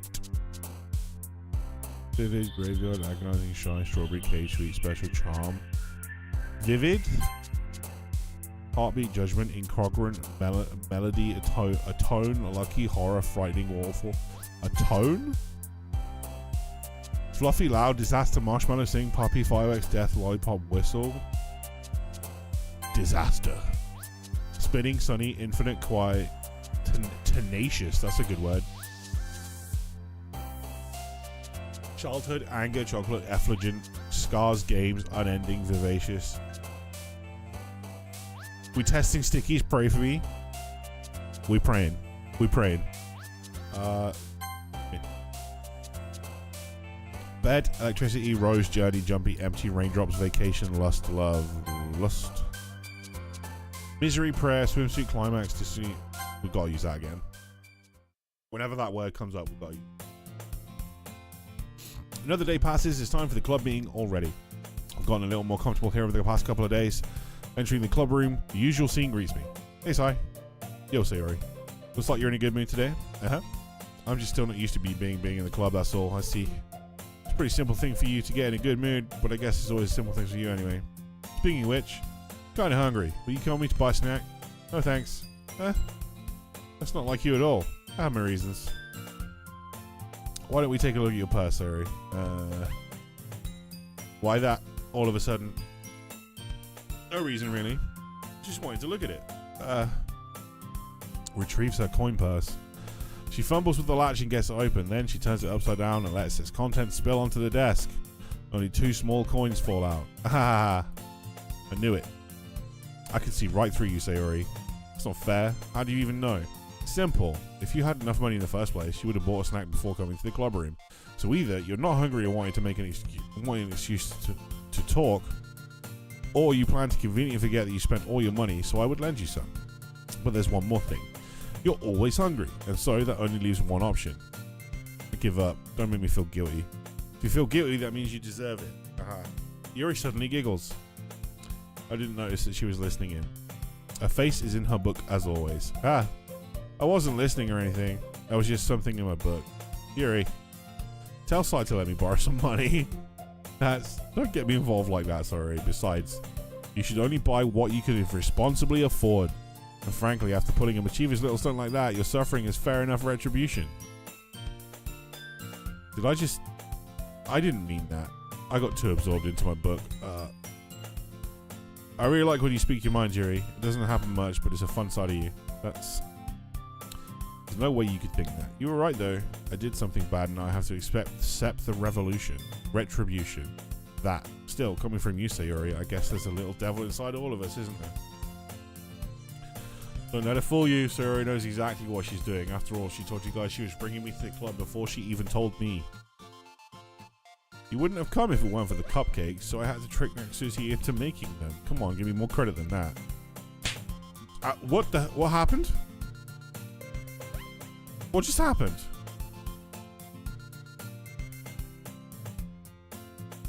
Out of nowhere, something smacks Sayori in the face and tumbles onto the desk. Ow.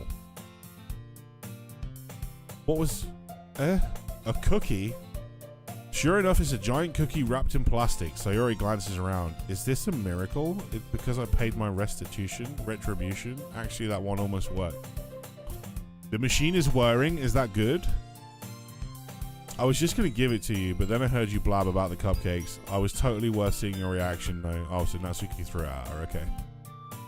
So nice of you. So happy. Sayori hugs the cookie. Jeez, just eat it. It means it's working. That's good. That's good. Sayori rapidly tears open the wrapper and takes a big bite. So good. Clasps her hand over her mouth. I bit my tongue. Yeah, you're going through a lot over just one cookie. Takes a bite of her own cookie. Yours is really good too, Natsuki. Can I try it? Jeez, beggars can't be choosers. But yours is chocolate. Yeah? Why do you think I gave you that one? Fine. Pretty happy that you shared this one with me. Why do we care about the cookie? Sayori gets out of her seat and goes behind Natsuki and then wraps her arms around her. Jeez. I get it. Cookie's in hand. Natsuki reaches up to nudge Sayori off of her. Sayori suddenly kneels down, takes a bite out of Natsuki's cookie. Hey. Because cookies are good. I mean, sure. Did you seriously just do that? Mouthful, Sayori trots away to safety. Yuri and I laugh as well. Geez, you're such a kid sometimes. Monika, can you tell Sayori? Natsuki glances around. Monika isn't in the club room. Where's Monika anyway? Good question. Have any of you heard anything about her being late today? Not me.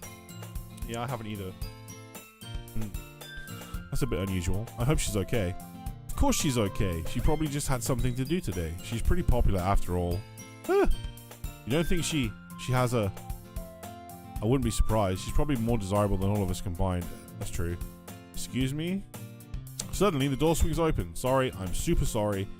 There you are. I don't mean to be late. I hope you guys weren't worried or anything. Monika chose a club over a boyfriend after all. You're so strong-willed. Boyfriend? What on earth are you talking about? Monika quizzically glances at me. Never mind that. What held you up anyway? Well, my last period today was study hall. To be honest, I just kind of lost track of time. That makes sense. You would have heard the bell ring at least. I must not have heard it since I was practicing piano. Piano? I wasn't aware you played music as well. I don't really. You kind of just started recently. I've always wanted to learn piano. That's so cool. You should play something for us, Monika. Monika looks at me. Maybe once I get a little bit better, I will. Yay. That sounds so cool. I also look forward to it. Is that so? In that case, I won't let you down, Sai. Monika smiles sweetly. Ah. I didn't mean any pressure or anything like that. But don't worry. I don't think I've ever spoken so much on the stream. My mouth is getting dry. I've been practicing a whole lot recently, and I really love the chance to share once I'm ready. I see. In that case, best of luck. Thanks. So I didn't miss anything, did I? Not really. I chose to leave out Sayori's mischievous escapade. I'm sure Natsuki will end up complaining to her anyway. Looks like everyone's already settled down. Sayori somehow already finished her entire cookie. Yuri's back to her book, and Natsuki disappeared into the closet. Hey, Yuri. Uh-huh. Suddenly noticed that Yuri is reading a different book from the one we've been reading together. Sorry, I didn't mean to interrupt. Oh, no. I was kind of just waiting for you. If that's the case, why don't we go ahead and get started? Yes, let's. Actually, I have a request. Do you mind if I make some tea first? Nope, not at all. I did tell you lots of drinks is a must. Yeah, I have it. I have it.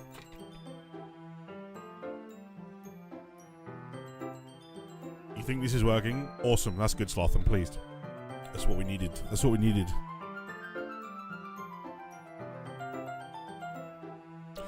You did tell me, but Jesus, I wasn't expecting this bad.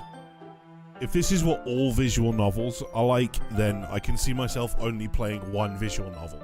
And this is that one. I don't know how much... Like, maybe if I wasn't streaming it, it wouldn't be so bad.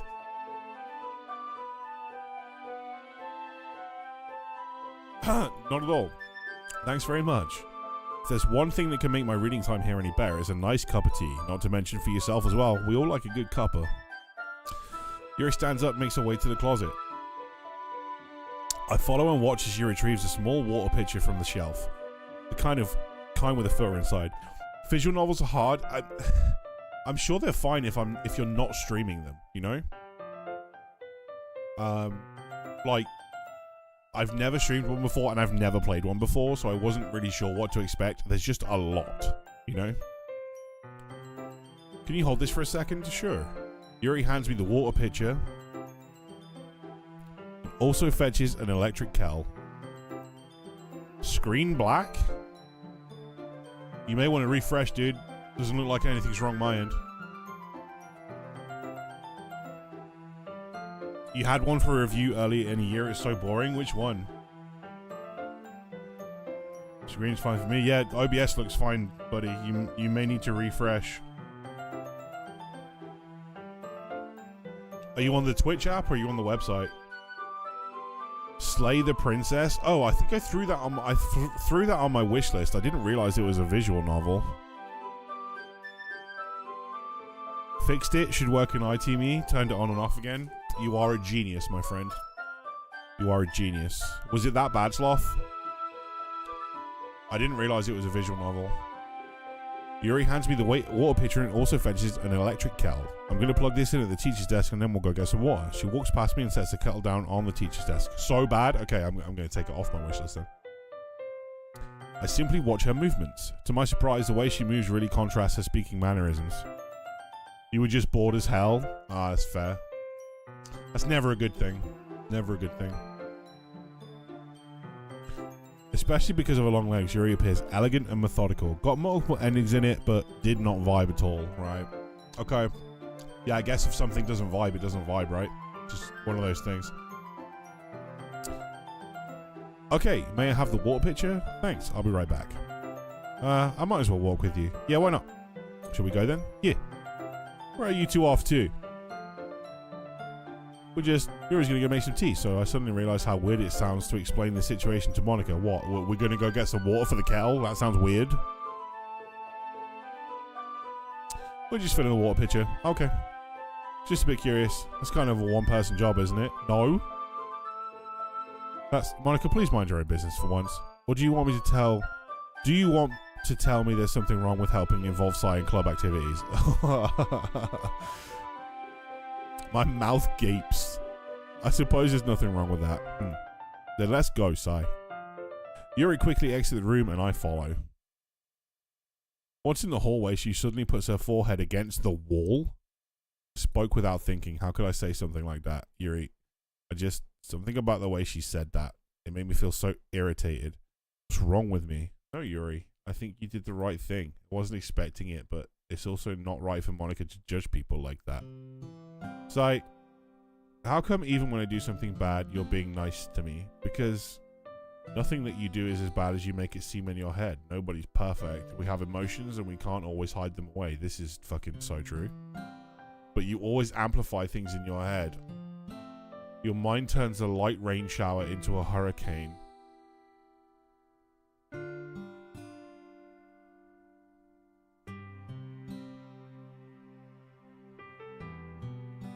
Wouldn't you hate me for something as terrible as that? Why would I hate you? Can't hate someone for having emotions. What kind of friend would do that? Friend, you say?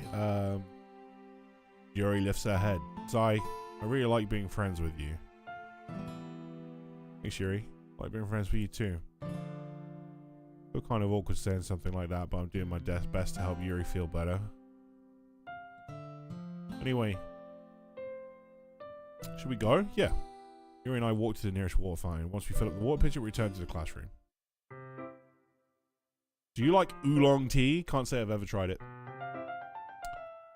Anything is fine. Very well. Yuri sets the temperature on the kettle to 200 degrees. That's a lot. Now it's time to get the teapot. You really do this properly, don't you? Of course. All right. Hey, what's up, Mimic? How you doing? Welcome on in. Wonderful to see you. How are you, my friend? I shouldn't do any less when I'm making tea for others, even if I'm not an expert on tea or anything. That's day for fish, ain't it? In that case, you'll only be even more impressed. Perhaps I will.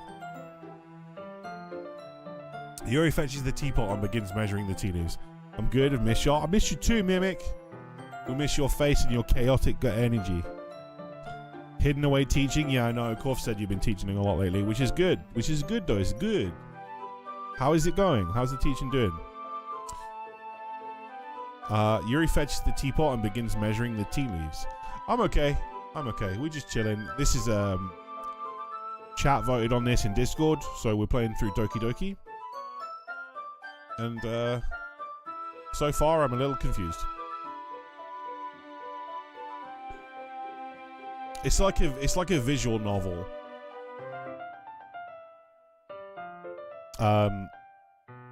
It's a visual novel, and it said at the start, like, if you suffer from depression/anxiety, then there might be things in it that don't vibe with you, kind of thing. I don't know, but so far it's just like a kid simping over girls in a classroom, pretty much. Rolling in the summer when I can have a social battery again. Hell yeah. I'm gonna have to try and figure out at some point me doing a visit, so I can bring Milo up to the area for some nice walks and stuff. Yuri fetches the teapot and begins measuring the tea leaves. To my surprise, she even starts humming a little to herself. You must be in a good mood now. Is that so? I was letting it show, and you noticed. No. You're not going to cancel lessons for me. No. You're not going to do that. That's silly. I was doing a bit of thinking, and I decided that I would try expressing myself a little more. Turns out it's not very hard for me to do, when it's you who's around anyway. That's great, Yuri. Just don't push yourself too much. You're always worrying about me, Sai. It's very endearing. Yuri wasn't kidding. I don't even know how I can keep up with this. I watched Yuri pour a cup of tea for each of us. I have another request. Do you mind if we sit on the floor today? Why is that? It's a little bit easier on my back. I can read with my back against the wall rather than bending over at my desk. Ah, sorry, I didn't realize. No worries.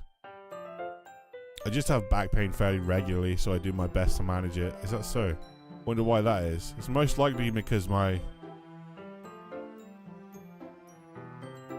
video game. Fucking video game. Your posture, right? Always hunched over like that while reading. Yes. terrible reading posture, so that's why we should sit on the floor. Fair enough. I'll go ahead and get the book. Retrieve the book from my bag. I have some chocolate as well. It's a bag of small chocolate candies that I kept hidden from Sayori's candy radar. I take it since it will go well with the tea. Yuri and I then sit against the wall, teacups at our sides. As if in sync, we assume the same reading position as last time, each holding one half of the book, except this time, our bodies are even closer to each other. I can't see too well. Yuri slides closer until our shoulders are touching. How am I supposed to focus on reading like this? Yuri was always kind of cute, but when she's being less apprehensive, it's almost more than I can handle. Your teacup. Yuri hands my teacup. Holding it with my hands, not holding the book, I end up in a position that makes it even harder to focus, because now I need to worry about making sure I don't actually touch her chest. Fucking video game. Meanwhile, Yuri hasn't noticed a single thing. She wears her intense reading expression, and I can only presume the world around her has faded away. I use all of my willpower to focus on reading. Burbers. After a few minutes, I finally managed to relax a little. I put the teacup between my legs and fumble with the chocolate wrapper. Sorry, I briefly let go of the book to finish opening the wrapper. You can have as much as you want. Ah, that's okay. I won't take anyway. Are you sure?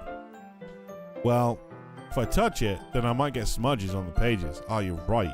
Didn't even think about that. My bad. No need to apologize. I'll hold the book, okay?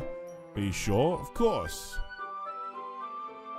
Yuri opens the book with both hands. She holds it so that I don't have any harder of a time reading from it, but as a result, her left arm is practically resting on top of my leg.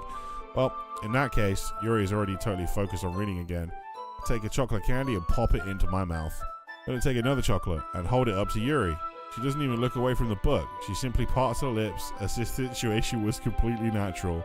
But that means I can't stop here. I apprehensively place the chocolate into her mouth. Just like that, Yuri closes her lips over it. Eh? Yuri's expression suddenly breaks. Did I just... Yuri looks at me like she needs to confirm what just happened. Sorry. I guess I shouldn't have done that. Well, you were just helping. Something that friends do, right? Yep. I mean, not really in this kind of context, but yeah, that's all it was. Yeah, then. You don't need to stop or anything. I see. The situation has gotten really tense. Yuri tries to return to the book, but I can tell just by her expression that even she can't focus now. My heart is pounding. I nervously take another chocolate between my fingers, but this time Yuri's eyes meet mine. How did it even come to this? Yuri doesn't avert her gaze. I notice her chest rising and falling to the rhythm of her breaths. Raise my arm. Like before, Yuri parts her lips, but it's different this time. I take the chocolate and place it into her mouth. I feel her hot bra on my fucking god game.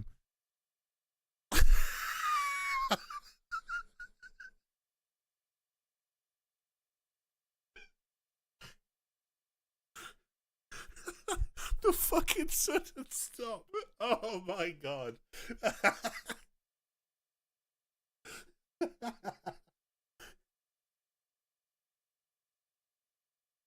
Oh, that was funny. Oh, that was funny, video game. Well done. Clap. Well done.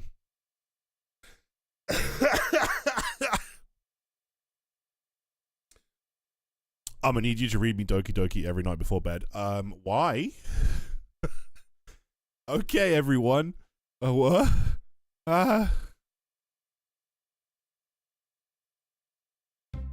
Yuri jolts back. Oh, here's the music again.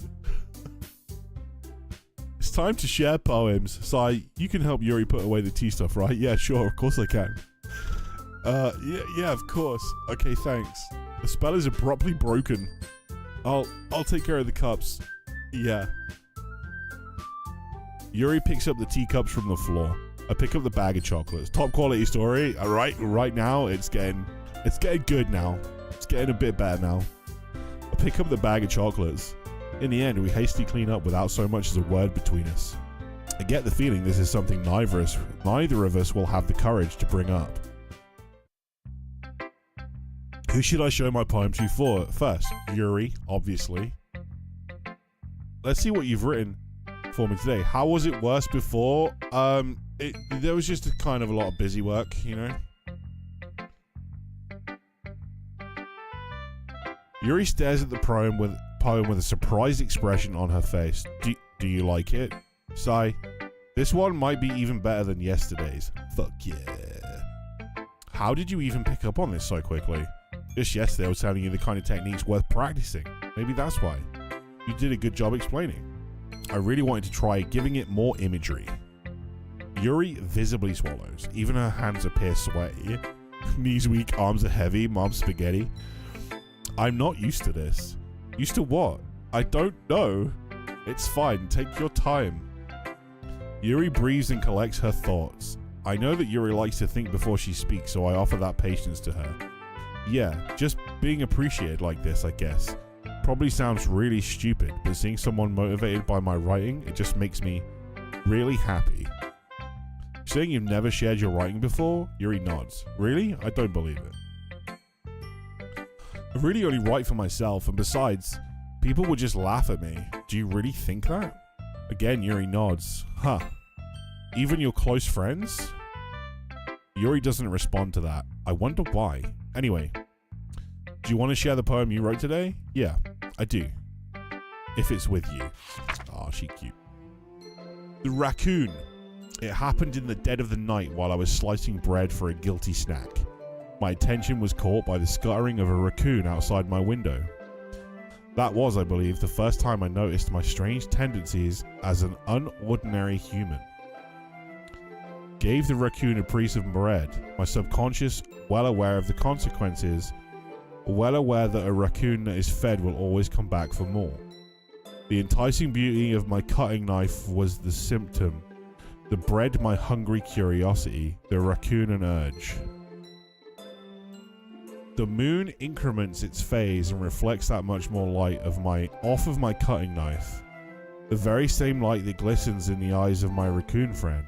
I slice the bread, fresh and soft. The raccoon becomes excited.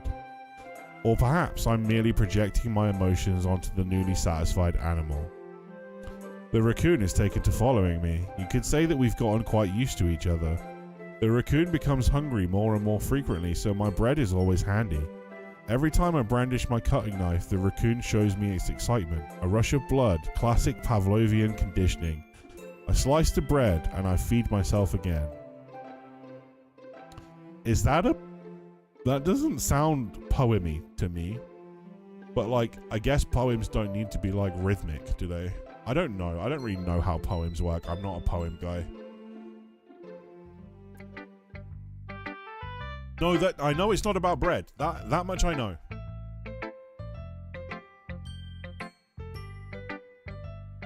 That much I know. I was a little more daring with this one than yesterday's. I can see that. It's a lot more metaphorical. I don't know if it's my fault, but I can't begin to imagine what this poem is about. You wrote a poetry book before? Nice one, Sloth. That's cool. Did you ever do anything with it? Did you publish it or anything? It's a bit closer to my preferred writing style, using the poem as a canvas to express vivid imagery and conveying emotions through them. Yeah, if I take that at face value, then I can't even figure out what it's supposed to mean. Well, I think it's something that different people can relate to in their own way. I wanted to express the way it feels for me to indulge in my more unusual hobbies. It's those sorts of things I'm usually forced to keep to myself, so I sometimes enjoy writing about them. Why do you keep them to yourselves? Because they're embarrassing and people would make fun of me. Don't you have anything like that, Sai? Well, yeah, I guess I do. I feel like everyone has a little something like that. The best we can do is respect each other and our individualities. Even if it's difficult sometimes and things make us uncomfortable. After all, excuse me, if I hadn't noticed to embrace my own weirdness, I would probably hate myself. You gotta embrace the weird in you guys. This is like, that's a fucking true sentence. Embrace the weird in you. I might be ranting a little bit now, but I'm glad that you're a good listener. You're good at a lot of things. Writing, listening. There really aren't many people like you, Sai. I know, I'm one in a million. That's exaggerating a little bit. It's just how I feel. I never thought I would feel so comfortable sharing my writing, but now I almost feel like I look forward to it. It's just a really nice feeling, and you're to thank for that. It's nothing, really. Yuri smiles sincerely at me. For just a moment, her timidness seems to disappear. Oh. That's my desktop. Give me a second. She totally stabbed the raccoon. She might have done. David, what did you type before the emote? I can't see anything on the chat. It's like there's no chat there. It's just empty. Good at dicking down. To be honest with you, Sloth, I wouldn't know. It's been so long. I have no. I can't remember.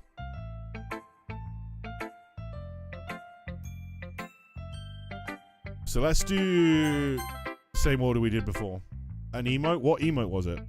Because I can't see it. Oh, I bet it's like a 7 TV or something like that. Hold on.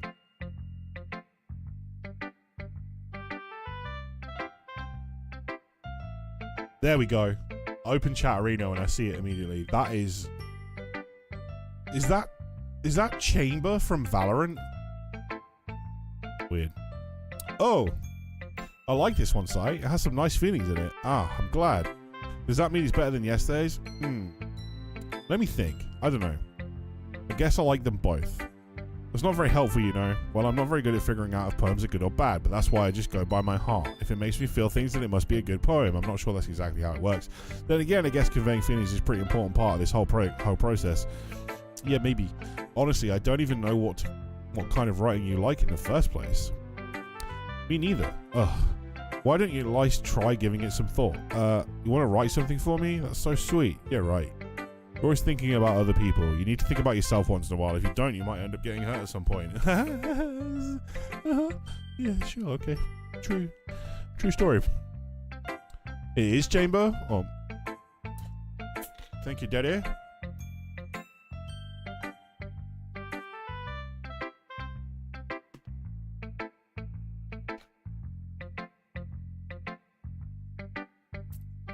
Well, I don't really know what you mean, but I'll try to keep that in mind. Well, whatever. Anyway, let's see. I guess I like happy poems. Wait, sometimes I like sad poems too. Sometimes a little bit of both.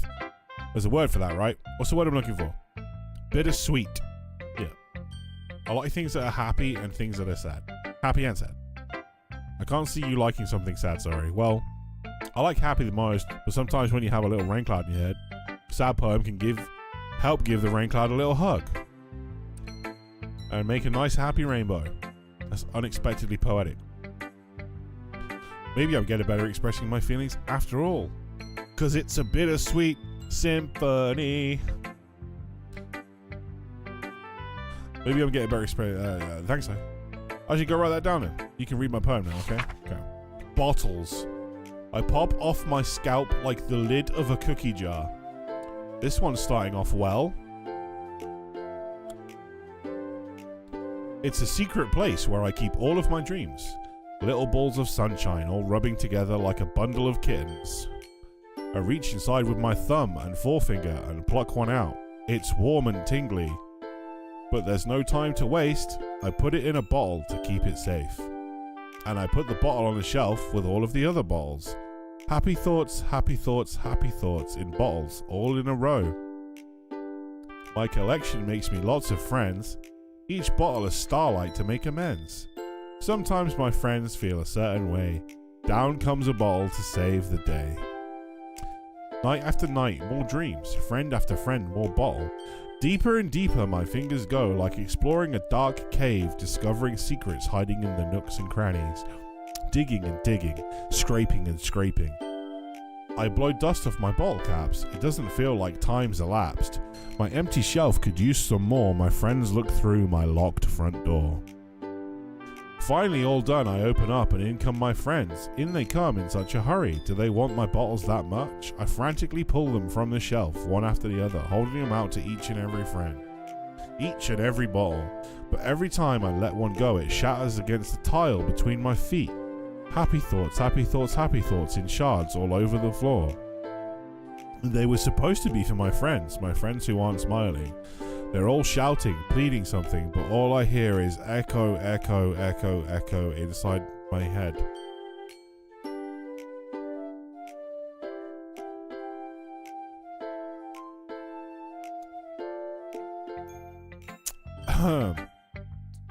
Did you really write this? Of course I did. Did I tell you yes I was going to write the best poem ever? Yeah, but I didn't expect to see something like this coming from you. Monika taught me a whole lot. I've been really in touch with my feelings recently. See that? It's almost kind of creepy. That's a good word to describe it. Creepy. Not exactly.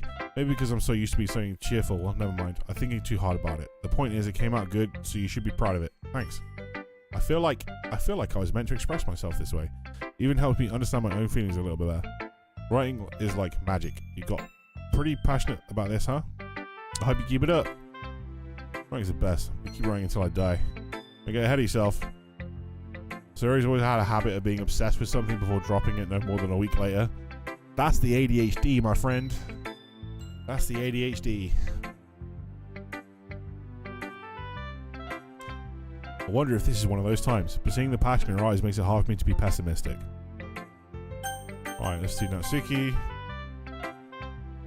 I liked your last one better. Really? Well, yeah, I could tell you were a little more daring with this one, but you're really not good enough for me for that yet. I fell flat. That may be true, but I just wanted to try something different. I'm still figuring this all out. I mean, I always like poems that aren't trying too hard. I hate when people try to sound fancy or add more meaning, but just by using annoying and complicated language. Just make it simple, cute, to the point. I don't want to. Yuri's head over heels for this cryptic nonsense, but I see right through that BS.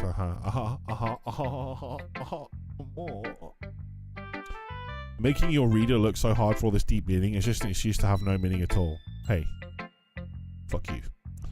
Guess that's one way to look at it. Everyone has their own opinion, but my opinion is the best opinion. I'm sure you figured that out already. Nope. Anyway, here's my poem. Maybe you'll learn something. Amy likes spiders. You know what I heard about Amy? Amy likes spiders. Icky, wriggly, hairy, ugly spiders. That's why I'm not friends with her.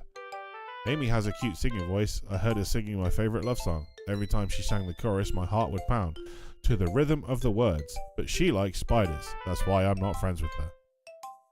One time I hurt my leg really bad.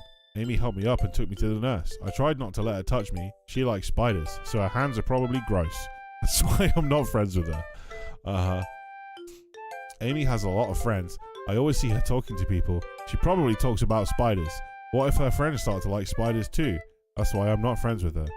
It doesn't matter if she has other hobbies. It doesn't matter if she keeps it private. It doesn't matter if she doesn't hurt anyone. It's gross, she's gross. The world is better off without spider lovers, and I'm going to tell everyone. Okay, we need to watch this kid because she's going to start stabbing people with who like spiders. Not bad, right? It's quite a bit longer than yesterday's. Yesterday's was way too short. I was just warming up. I hope you didn't think that was the best I could do. No, of course not. Anyway, the message is pretty straightforward in this poem. I doubt I have to explain it. Sometimes you can explain complicated issues with much simpler analogies, and if it helps people realize how stupid they're being, like anyone would agree to the subject of this poem is an ignorant jerk. Do you know people like that? Of course. It's about how everyone thinks It doesn't matter. It can be about anything. I wrote it to be easy to relate to. Everyone has some kind of weird hobby or a guilty pleasure. Something that you're afraid if people find out that make fun of you or think less of you. But that just makes people stupid. Who cares what someone likes as long as they're not hurting anyone and if it makes them happy? True words. Like, fucking true words. Follow your passions and do what you want to do. I think people really need to learn to respect others for liking weird things. It's funny. Yuri wrote about something similar today. Huh? Did you say Yuri? Yeah. She said her poem was about an unusual hobby of hers. I didn't really get it, but she said something similar to you, that people shouldn't make each other feel insecure about these things. Really? Well, I mean, Yuri's pretty weird, so I wouldn't doubt that she has some weird hobbies. Not that there's anything wrong with that. It's not like I would judge her or anything. Natsuki has trouble finding words. I guess you should try not to be so mean to her. If she feels insecure about weird behaviors and stuff, I mean, I always hate people who make me feel so insecure, and Yuri made me feel insecure yesterday. But the way you put it sounds like she's learned a lesson. Well, I'd say so. Even if writing style is really different, I'm sure she'll appreciate the message in your poem. It's what I would do. What I do best, after all. Don't like writing unless there's a good message to take away from it. Like conveying emotions is important, but I want to make people think, not just feel. Remember that. I'm going to write a good one for tomorrow, so look forward to it. I'm so late making my carpet tonight. Sloth, get your kettle on. Get that kettle on, mate. Get it on. Get that copper down your neck. Hi, good Sai. How's the writing going? Alright, I guess. Alright, I guess. I'll take that. As long as it's not going to be bad. I'm happy that you're applying yourself. Maybe soon you'll come up with a masterpiece. Aha, I wouldn't count on that. You never know. Want to share what you wrote for today? Sure, here you go. Give a poem to Monika. Alright, this one's good. I feel like you're not only getting more comfortable with your style, but the imagery is better than the last one I read. Just wondering, but have you been finding inspiration in Yuri's writing style? I guess so. You can't deny she's talented. Yeah, totally. I think her poems are the most romantic. You are, you promise? Good. And acquiring chocolate? Even better. She's like a totally different person when she picks up a pen. I noticed that too. Or when she's talking about literature, like a light turns on inside her. Sadly, it's hard to get much personal conversation out of her. Trust me, I've tried. Who knows what goes on in that head of hers?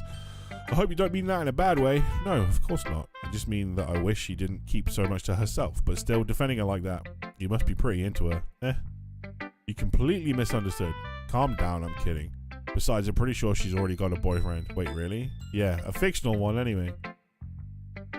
Monika kind of whispers that last part to me. It's just a hunch, but, well, there's not really anything wrong with that. Oh well, I know. I was just saying, you got to fuel up for painting and Fortnite and reading. Yes, you do. You absolutely do.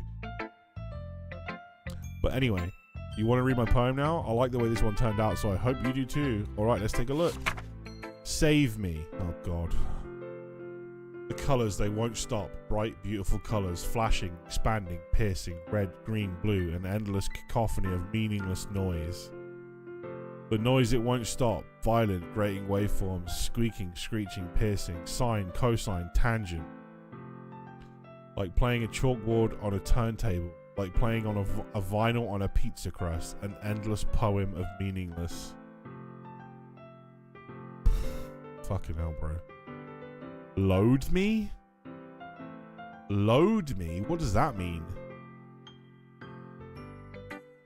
It's even more abstract than your last one, huh?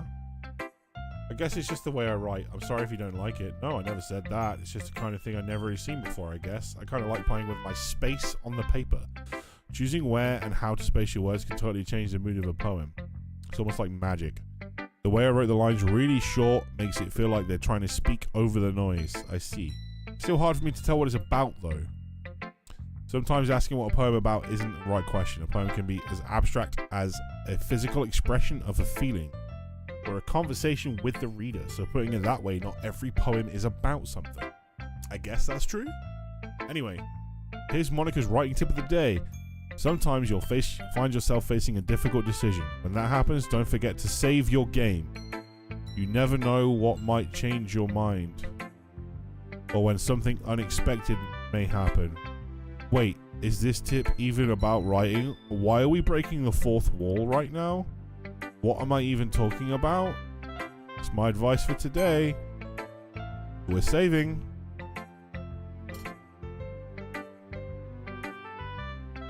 Thanks for listening. Okay, everyone. We're all done reading each other's poems, right? I have something extra planned today, so if everyone could come sit at the front of the room. Is this about the festival? Well, sort of. Ugh, do we really have to do something for the festival? It's not like we can put together anything good in just a few days. We'll just end up embarrassing ourselves instead of getting any new members. That's a concern of mine as well. Don't really do well with last minute preparations. Don't worry so much. We're going to keep it simple, okay? We won't need much more than a few decorations. Sayori has been working on posters, and I've designed some pamphlets we can give out during the event. Okay, that's great and all, but that doesn't tell us what we're actually going to be doing for the event. Sorry, I thought you heard about it already.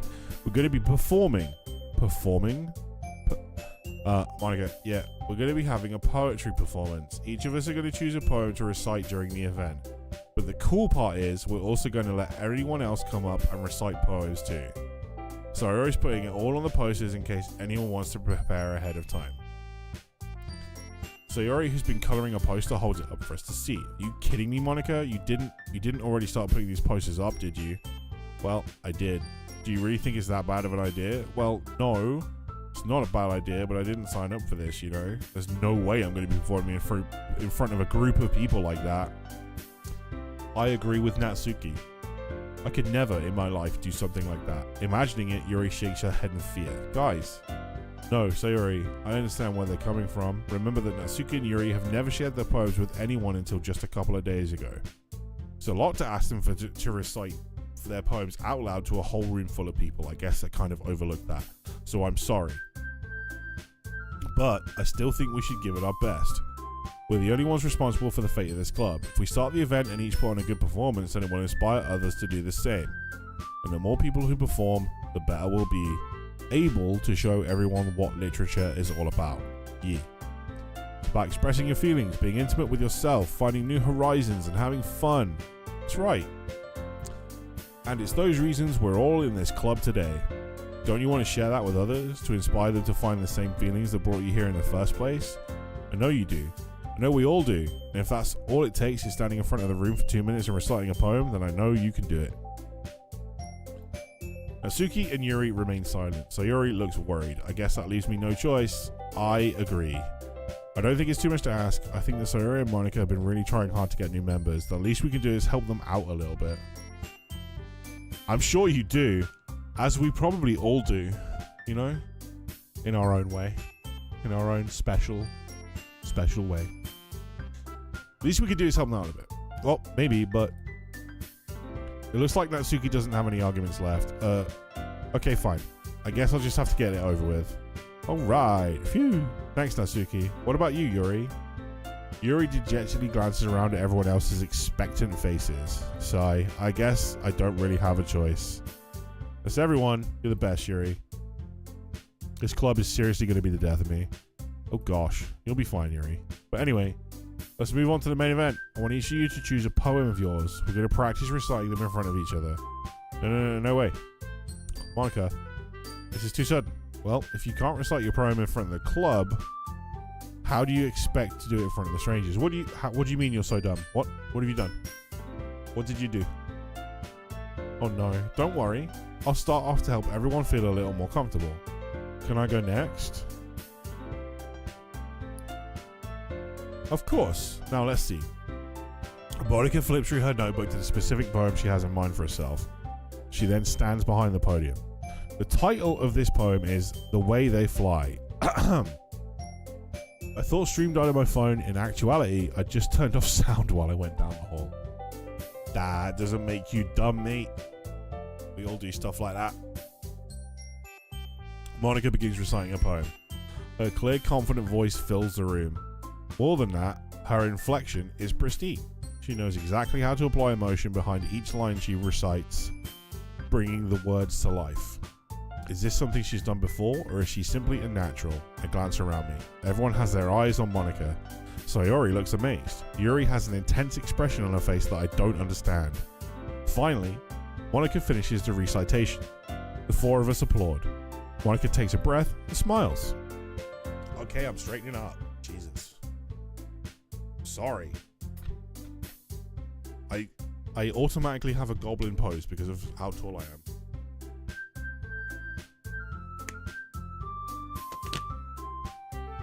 I can't help it.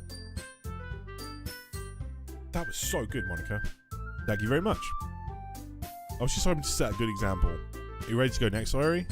I'll go next. Yuri's fired up all of a sudden.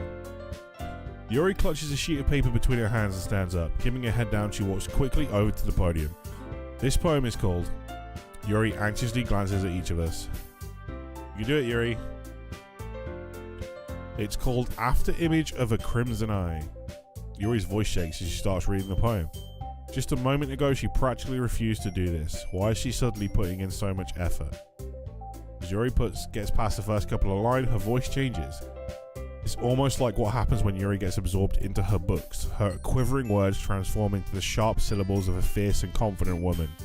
The poem is full of twists and turns in its structure as she enunciates with perfect timing.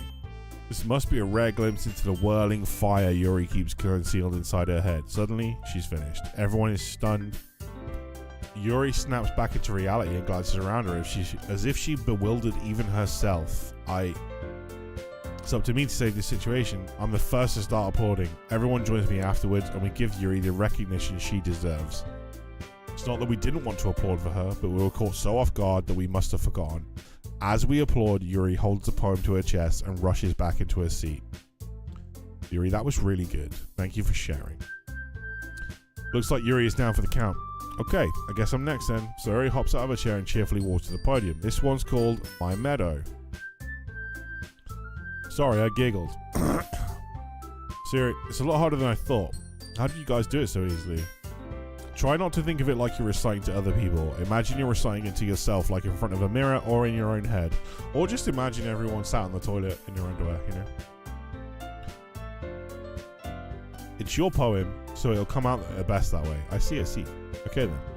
So Yuri begins her poem. Somehow it feels like her soft voice was made as a perfect match. The poem isn't aimlessly cheery like Sayori is. It's serene and bittersweet. If I were to read this on paper, I probably wouldn't think much of it, but hearing it come out of Sayori's voice almost gives it a whole new meaning. Maybe this is what Sayori meant when she said she likes my poems. It's like I get to reach more deeply into someone I thought I knew through and through. Sayori finishes and we applaud. I did it. Good job, Sayori. Even Sai liked it. I guess that's a good sign. What does that even mean? Came out nicely, Sayori.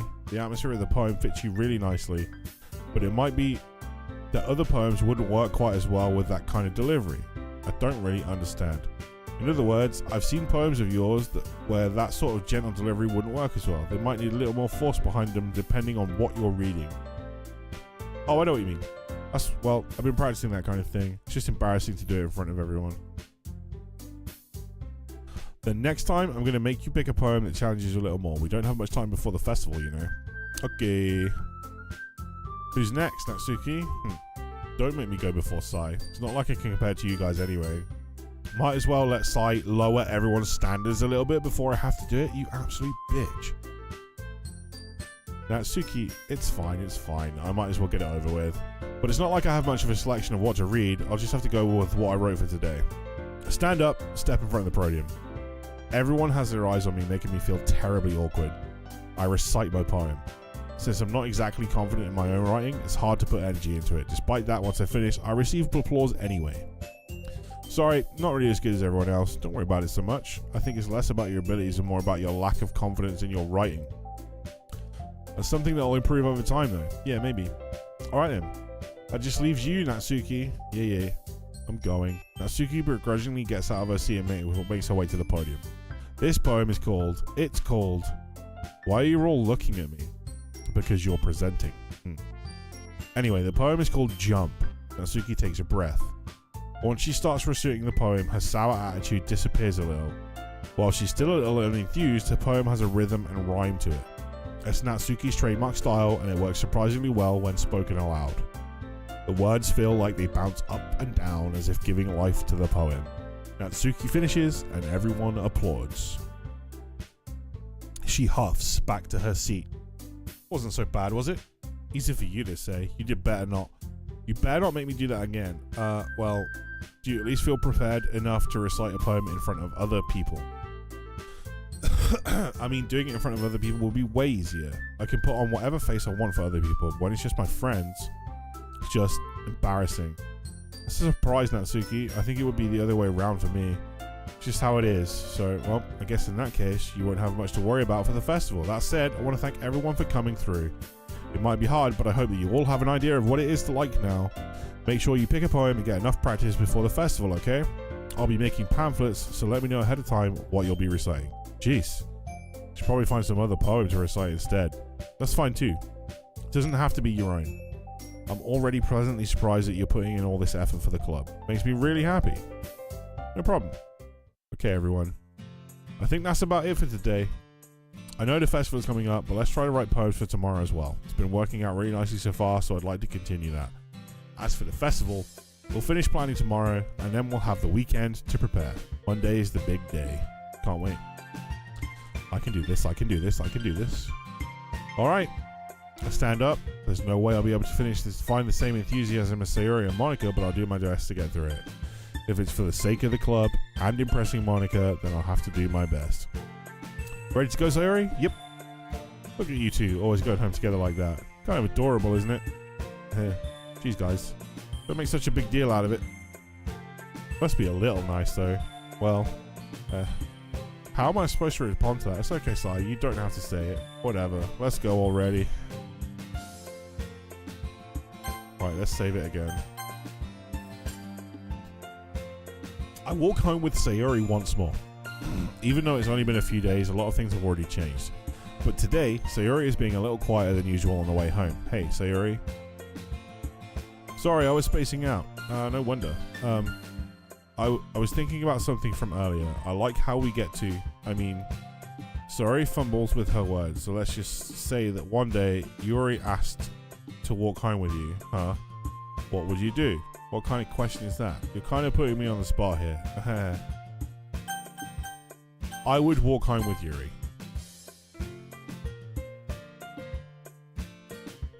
I mean, given how hard it is for her to socialize, I would feel awful turning her down, so... Isn't she so beautiful and smart? That has nothing to do with what I just said. Aha, you admitted it. Jeez. There's not even any point in speculating something that's never going to happen. Well, maybe. But I just like to think about it. It's not long before you won't need me anymore, you know? Need you? Sayori. Can't figure out what you're seeing, how you're seeing things in your head right now. Sorry. Everyone is different. Nobody in the club is a replacement for you. If you say so. The conversation trails off and I'm left feeling awkward, but it was kind of her fault for trapping me with such a weird question. I can't just lie to her. But if there's something that makes her happy, I would hate to take that away from her. That's why I said there's no point in speculating. Then again, the festival is only a few days away. Who knows what will happen in that time? Oh, we got to write another one. Pleasure flying whisper. Hope, determination, sadness, despise, file, buffet, raindrops, down, despise, play, universe, disoriented, calm, deafening, disoriented, lollipop, marshmallow, judgment, explode, party, skirt, swimsuit, romance, fear, dream, hair, insight, whistle time, bouncy, portrait hair for insight, sugar, pout, extreme, puppy, grief, imagination, suction, disaster, Valentine, memories, strawberry bubbles, treasure, anger, misfortune, after image, nature, destiny, electricity, flower, nibble, promise, candy, pure disarray, sticky piece, vitality, shiny cage, passion, agonizing sensation, variance, kawaii, together, amazing scars, loud, comfort, melody, heart, essence, breathe, unstable, incoherent, email, frightening, defeat, friends, analysis, effulgent, bed, breathe, rainbow, unending, heartbeat, jumpy, heartbeat, extraordinary, adventure, journey, massacre. We like that. We like that word. Ambient. That's a cool word. Vertigo. That's also a cool word. Oh man, I'm the last one here again. Don't worry, I just walked into. Were you practicing piano again? Yeah. You must have a lot of determination. Starting this club and now picking up piano? Well, maybe not determination, but I guess passion. Remember that the club wouldn't be here if it wasn't for all of you. And I'm super happy you're all willing to help out for the festival too. I can't wait for the festival. It's going to be great, eh? What, you complaining about it yesterday, Natsuki? Well, yeah, I'm not talking about our part of the festival, but it's a whole day of school where we get to play and eat all kinds of delicious food. Why the fuck didn't we have any of that kind of shit when we were at school? You sound a bit like Sayori all of a sudden. Monika, do they usually have fried squid? Squid? That's a pretty specific thing to look forward to. Oh, come on. You're saying you don't like squid? You of all people? I didn't say I don't like it. Besides, what do you mean by you of all people? Because it's right in your name. Monika. That's not how you say my name at all. Also, that joke makes no sense in translation. Never mind. Let's just focus on our own event for now, okay? Fine. Your reactions aren't as fun as Yuri's or Sayori's anyway. Excuse me? Where is Sayori anyway? Oh, there you are. Sayori is sitting at a desk in the corner of the room looking down at nothing. I walk over to her. Hey, Sayori. I have my hand in front of her face. Spacing out again. Oh. Sorry. Don't mind me. You can go talk to everyone else. Is everything alright? Of course. Why wouldn't it be? It just feels like you're a little off. Sorry for assuming things. Jeez, you worry about me too much. Fine, see? Sayori shows a big smile. Don't let me distract you from having fun with everyone. Well, alright, if you say so. I worriedly glance at Sayori before turning back toward everyone else, but the conversation has already dispersed with everyone back at their usual activities. Maybe I should ask Monika if she's known anything about Sayori recently. Since they've been preparing for the festival, they must be staying a lot of time together. Timidly approached Monika, who's shuffling through some papers at her desk. Sai, what's up? This might still sound a little strange, but have you noticed anything up with Sayori recently? Anything up with her? In what way do you mean? Maybe I'm reading into it a little too much, but she seems a bit downcast today. Oh, you think so? I can't say I've noticed anything about her. Monika peers across the room at Sayori, who is idly dragging a rubber eraser up and down her desk. Maybe there is something on her mind. But I'm surprised I'm not the one asking you, Say. You certainly know her a lot better than I do. Yeah, but she's never really like this. She's always talked to me about things that bothered her. But this time when I asked her, she was really dismissive. Sorry, I know it's not your problem. I just wanted to ask if you do anything, so I'll drop it now. No. It's important to me too. I mean, we're also friends with her. And I also care about the well-being of my club members, you know? Maybe I'll try talking to her myself. You sure about that? She seemed like she wanted to be left alone. Are you sure? Maybe she just has a hard time bringing it up with a person of interest. Person of interest? What do you mean by that? I'm saying that maybe that thing on her mind is you. Me? How on earth would you come to that conclusion? Well, probably shouldn't say too much, but Sayori talks to you about you more than anyone else, you know? She's been so much happier since you've joined the club. It's like an extra light was turned on inside of her. No way. Sayori is always like that. She's always been full of sunshine. It's not any different now than it always has been. It's so funny. If you thought that maybe you've always seen her as so cheerful because that's just how she is when she's around you. Said too much. I'm sorry. What do I know anyway? I didn't mean to jump to conclusions, so you just should get about what I said. I'll try to talk to her. Try not to think about it for now. Alright. Monika smiles meaningfully. I know she said to forget about it, but I already know that I won't be able to get her words out of my head. Monika stands up from her desk and walks across the room to where Sayori is sitting. I watch her kneel down next to Sayori and gently talk to her, but she's keeping her voice so quiet that I can't hear her from here. I sigh and sit down myself. I know Sayori told me not to worry about her and have fun with everyone else, but that's impossible to do when she's behaving like this. Exactly how much do I care about her that I'm letting this weigh me down so much? Now it feels like I'm the one behaving out of the ordinary, but there's nothing I can do besides wait for Monika. Why does it feel like I'm being watched? Glance around the room. Suddenly I notice Yuri peering at me from over her book, but she looks away just as quickly with a flustered look on her face. I realize that she won't get anywhere like this. I've never really seen Yuri approach anyone or start a conversation on her own accord, so I have no choice but to approach her myself. By now, it's a little easier for me to do that.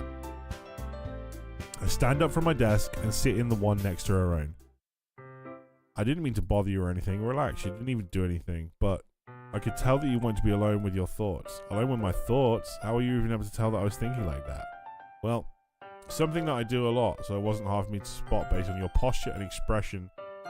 Not that I was staring at you or anything. I didn't do anything creepy like that. In any case, I guess you were right. Sorry if I caused you any concern. Don't apologize. Your troubles are only the concern of those who willingly share in that concern. Of course, there are certainly those who find the most comfort in keeping to themselves, but if you would prefer to share what's on your mind, then I would be glad to listen. It's really not that big of a deal. I was just feeling a bit uneasy about Sayori. Sayori? Yeah, she seems a little off today, but when I asked her about it, she didn't want to admit it to me. So I can't help but wonder if something happened to her. Oh, that's quite romantic, eh?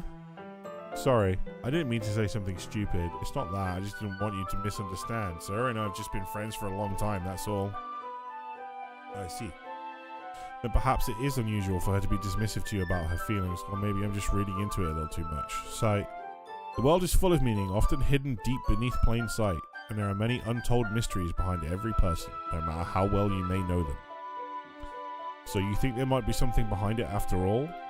I think that Sayori is a very complex person. Her mannerisms on the outside don't always match what may be going on inside her head, and she may not know what she wants. I noticed her strange behavior today too, and I also feel some concern for her, but in your case, it looked like she was fully occupying your thoughts, wasn't she? Well, I guess that was the case. Sayori, she really means a lot to you, doesn't she? I guess. But you don't need to put it that way. We're just good friends, that's all. Yuri suddenly looks deeply into my eyes. Her expression is gentle and curious, as if she was searching for something. Embarrassed, I avert my gaze. Sometimes, a person's mysteries are untold even to themselves. And you, as someone honest and caring, may uncover feelings you weren't aware were in you. That is, I think that she would be a very fortunate person to have you feel that way about her, Yuri.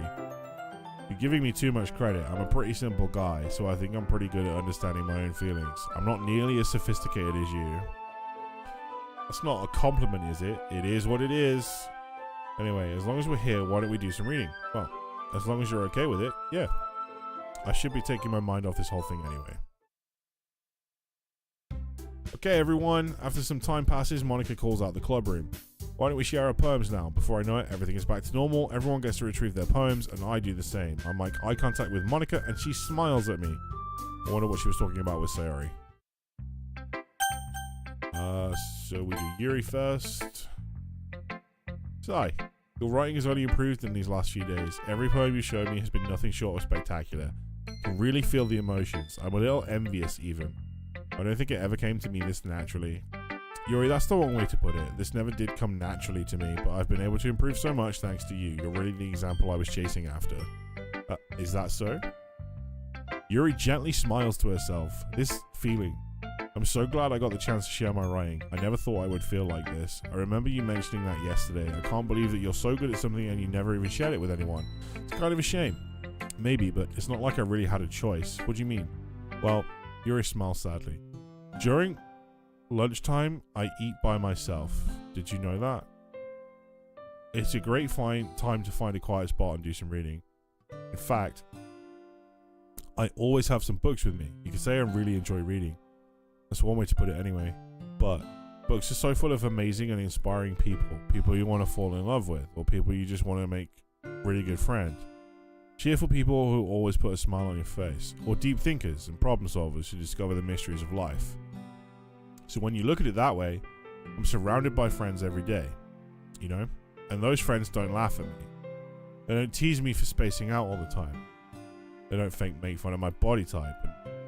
They don't hate me for acting like I know it, like a know-it-all. People say that about you? I'm not a know-it-all, Sai. It's the opposite. I don't know anything. I don't know how to talk to people. I don't know how to make people see me as normal. I don't even know how to make myself happy. I have all these feelings, and all I can do with them is read and write. But it wasn't until now that I started sharing it with you that I really understood what was missing all this time. But I haven't really done anything. No, that's wrong. Just being patient and respectful, that's really important to me. I know I'm a difficult person. See. Well, I treat you how you deserve to be treated, Yuri, and if other people don't see it that way, then screw them. I mean, I joined this club hoping I would make friends, and I would say I've had at least one success, wouldn't you? Put it that way. Yeah, we really are friends now, aren't we? Yuri puts her head in her hands, but this time she's smiling as she does it. Do you want to show me your poem? Yeah, I do. Let me get it for you.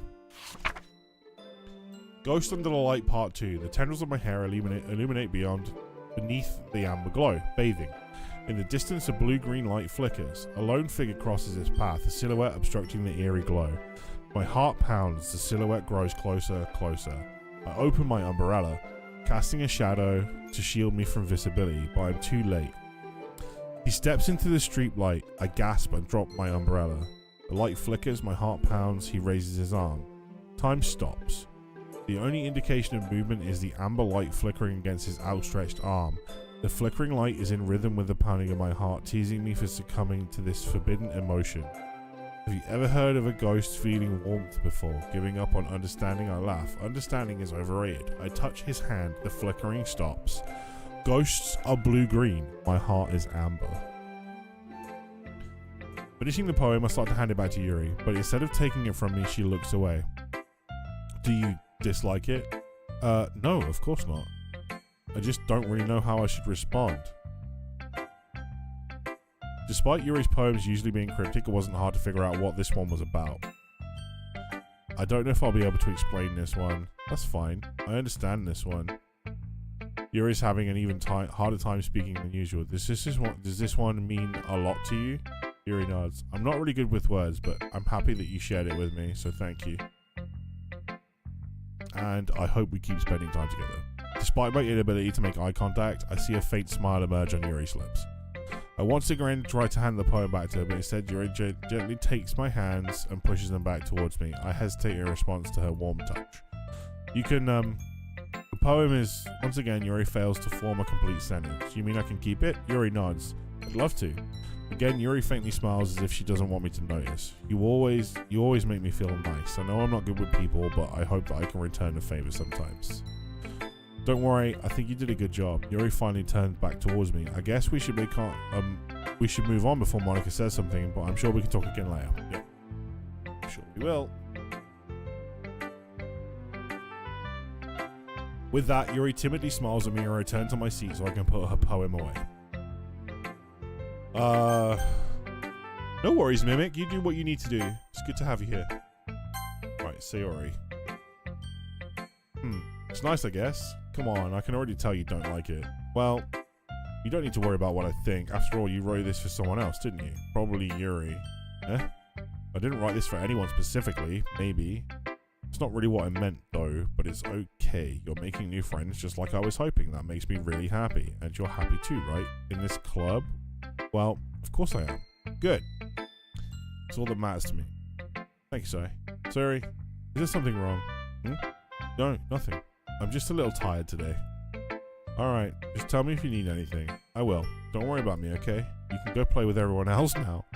If you insist. I'm gonna go home a little bit early today. Tell Monika I wasn't feeling well, okay? I'll see you tomorrow. Before I can say anything else, Sayori cheerfully walks out of the classroom humming to herself.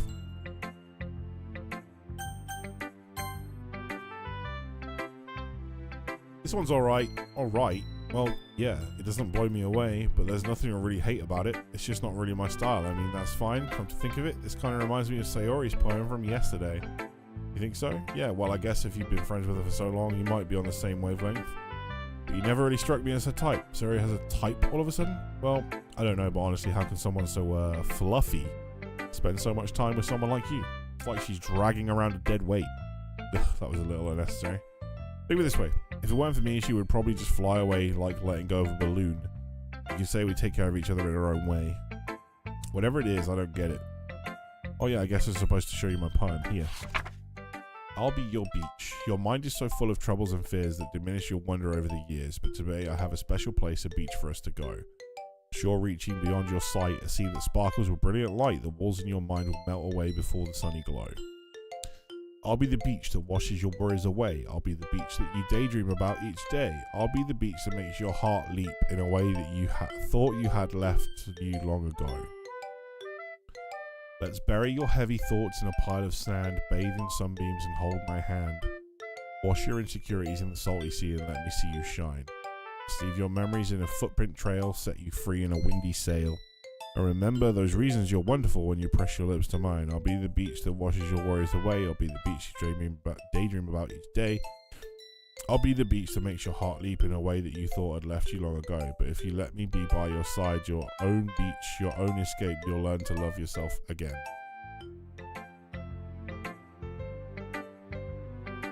I felt like I kept writing about negative things, so I wanted to write something with a nice message for once. Besides, the beach is awesome. It is awesome. Still here, just get, yeah, stabby. You on Fortnite now, Sloth?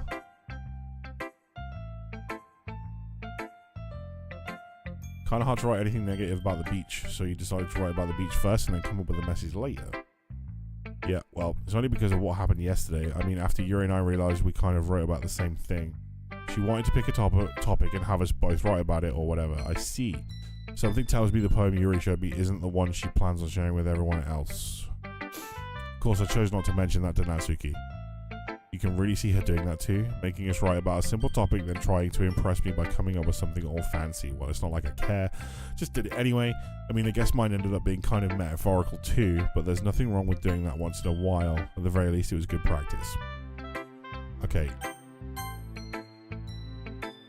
Hey Sai, have you thought about what you want to submit to perform at the festival? Well, being in this club is one thing, but performing in front of a bunch of people, I'll have to give it some more thought. Okay, no pressure. Whatever you do, I'm sure it'll turn out great. I would also make me happy to see. Anyway, let's take a look at today's poem. Sure. I let Monika take the poem I'm holding in my hands. Your style's gotten so refined, Sai. Yuri's been teaching you a lot of things, hasn't she? Well, I guess so. Yeah, I've been noticing how much time you spend with her. I think I've heard her say more words these past couple of days than she talked in the whole year. Not sure how you did it, but it's pretty impressive. She just needs some patience and a way to talk about all the things in her head, I guess. I'm still getting the hang of it myself. Certainly putting in a lot of effort. You must really like her. Yeah, that's Awfully suspicious, you know, spending time with her in the club room every day, reading that edgy novel with her. Well, I just feel bad that she has a hard time socializing. It makes me want to make sure she doesn't spend all her time alone. Besides, the novel isn't too bad either, you know? Alright, I get you. Just be careful, alright? I know that Yuri isn't used to opening herself up, so if something bad happens while she's vulnerable, then it could be really hard for her. Her books aren't a total escape from reality. They're just a bandage. Say that like I'm gonna hurt her. Sorry, I didn't really mean that. If anything, she might accidentally hurt herself. Anyway, I'll share my poem with you now, alright? The Lady Who Knows Everything. An old tale tells of a lady who wanders earth, a lady who knows everything, a beautiful lady who has found every answer, all meaning, all purpose, and all that was ever sought, and here I am. A feather, lost adrift the sky, victim of the currents of the wind. Day after day I search with little hope, knowing legends don't exist, but when all else has failed me, when all others have turned away, the legend is all that remains, the last dim star glimmering in the twilight sky, until one day the wind ceases to blow. I fall and I fall and I fall and fall even more, gentle as a feather and dry quill expressionlessness. But a hand catches me between the thumb and forefinger, the hand of a beautiful lady. I look at her eyes and find no end to her gaze. The lady who knows everything knows what I'm thinking. Before I can speak, she responds in a hollow voice. I've found every answer, all of which amount to nothing. There is no meaning, there is no purpose, and we seek only the impossible. I am not your legend does not exist, and with a breath she blows me black afloat, and I pick up a gust of wind. Jesus. You know, I feel like learning and looking for answers are the sorts of things that give life meaning, not to get too philosophical or anything, but it was kind of on my mind, so that's what I wrote about. I see. I never really put much thought into it. In a way, it's almost paradoxical, because if we had all the answers, wouldn't the world start to lose its meaning? You know, there's one thing I noticed. Seems like everything in the club prefers writing about things that are more sad than happy. Are you surprised? I mean, if everything was okay, we wouldn't really have anything to write about, would we? Humans aren't two-dimensional creatures. I think you'd know better than anyone. You mean one-dimensional? Ah, yeah, that's it. Anyway, here's Monika's writing tip of the day. Are you ever too shy to share your writing because you're afraid it's not that good? It can be really disheartening to get a lukewarm response to something you put so much into. But if you find other people who are enjoying writing, then sharing becomes a lot easier, because instead of just telling you that your writing is good or okay or bad, they want to focus more on everything that went into it and the things you could work on. So much more encouraging that way, and it will make you want to continue improving. It's almost like having your own little literature club, don't you think? That's my advice for today. Thanks for listening. Okay, you three. We're all done sharing poems, right? Why don't we start figuring out... Hold on a second. Is it just me, or did you say something strange just now? Eh? Something did sound a bit unusual. That's right. You deviated from your usual catchphrase when addressing the club. Catchphrase? I don't have a catchphrase. Jeez. Why is the mood so weird today? Look, even Yuri isn't immune to it. Stagnating air is a common foreshadowing that something terrible is about to happen. In your books, maybe. Look, the only difference is that Sayori isn't here. Ah, it seems you're right, Sai. Sayori always helps lighten the mood a little bit, doesn't she? It's almost like everyone's balance is thrown off a little when she's not around. Where the heck did she run off to anyway?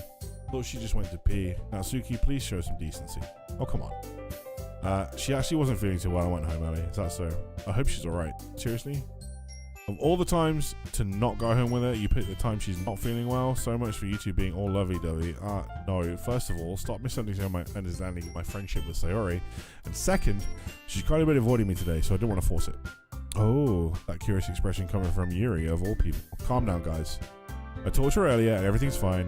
What did she say? Anyway, we need to figure out the rest of the fest preparations. So, let's decide what everyone will be doing this weekend. I already know what I'm doing, that's right.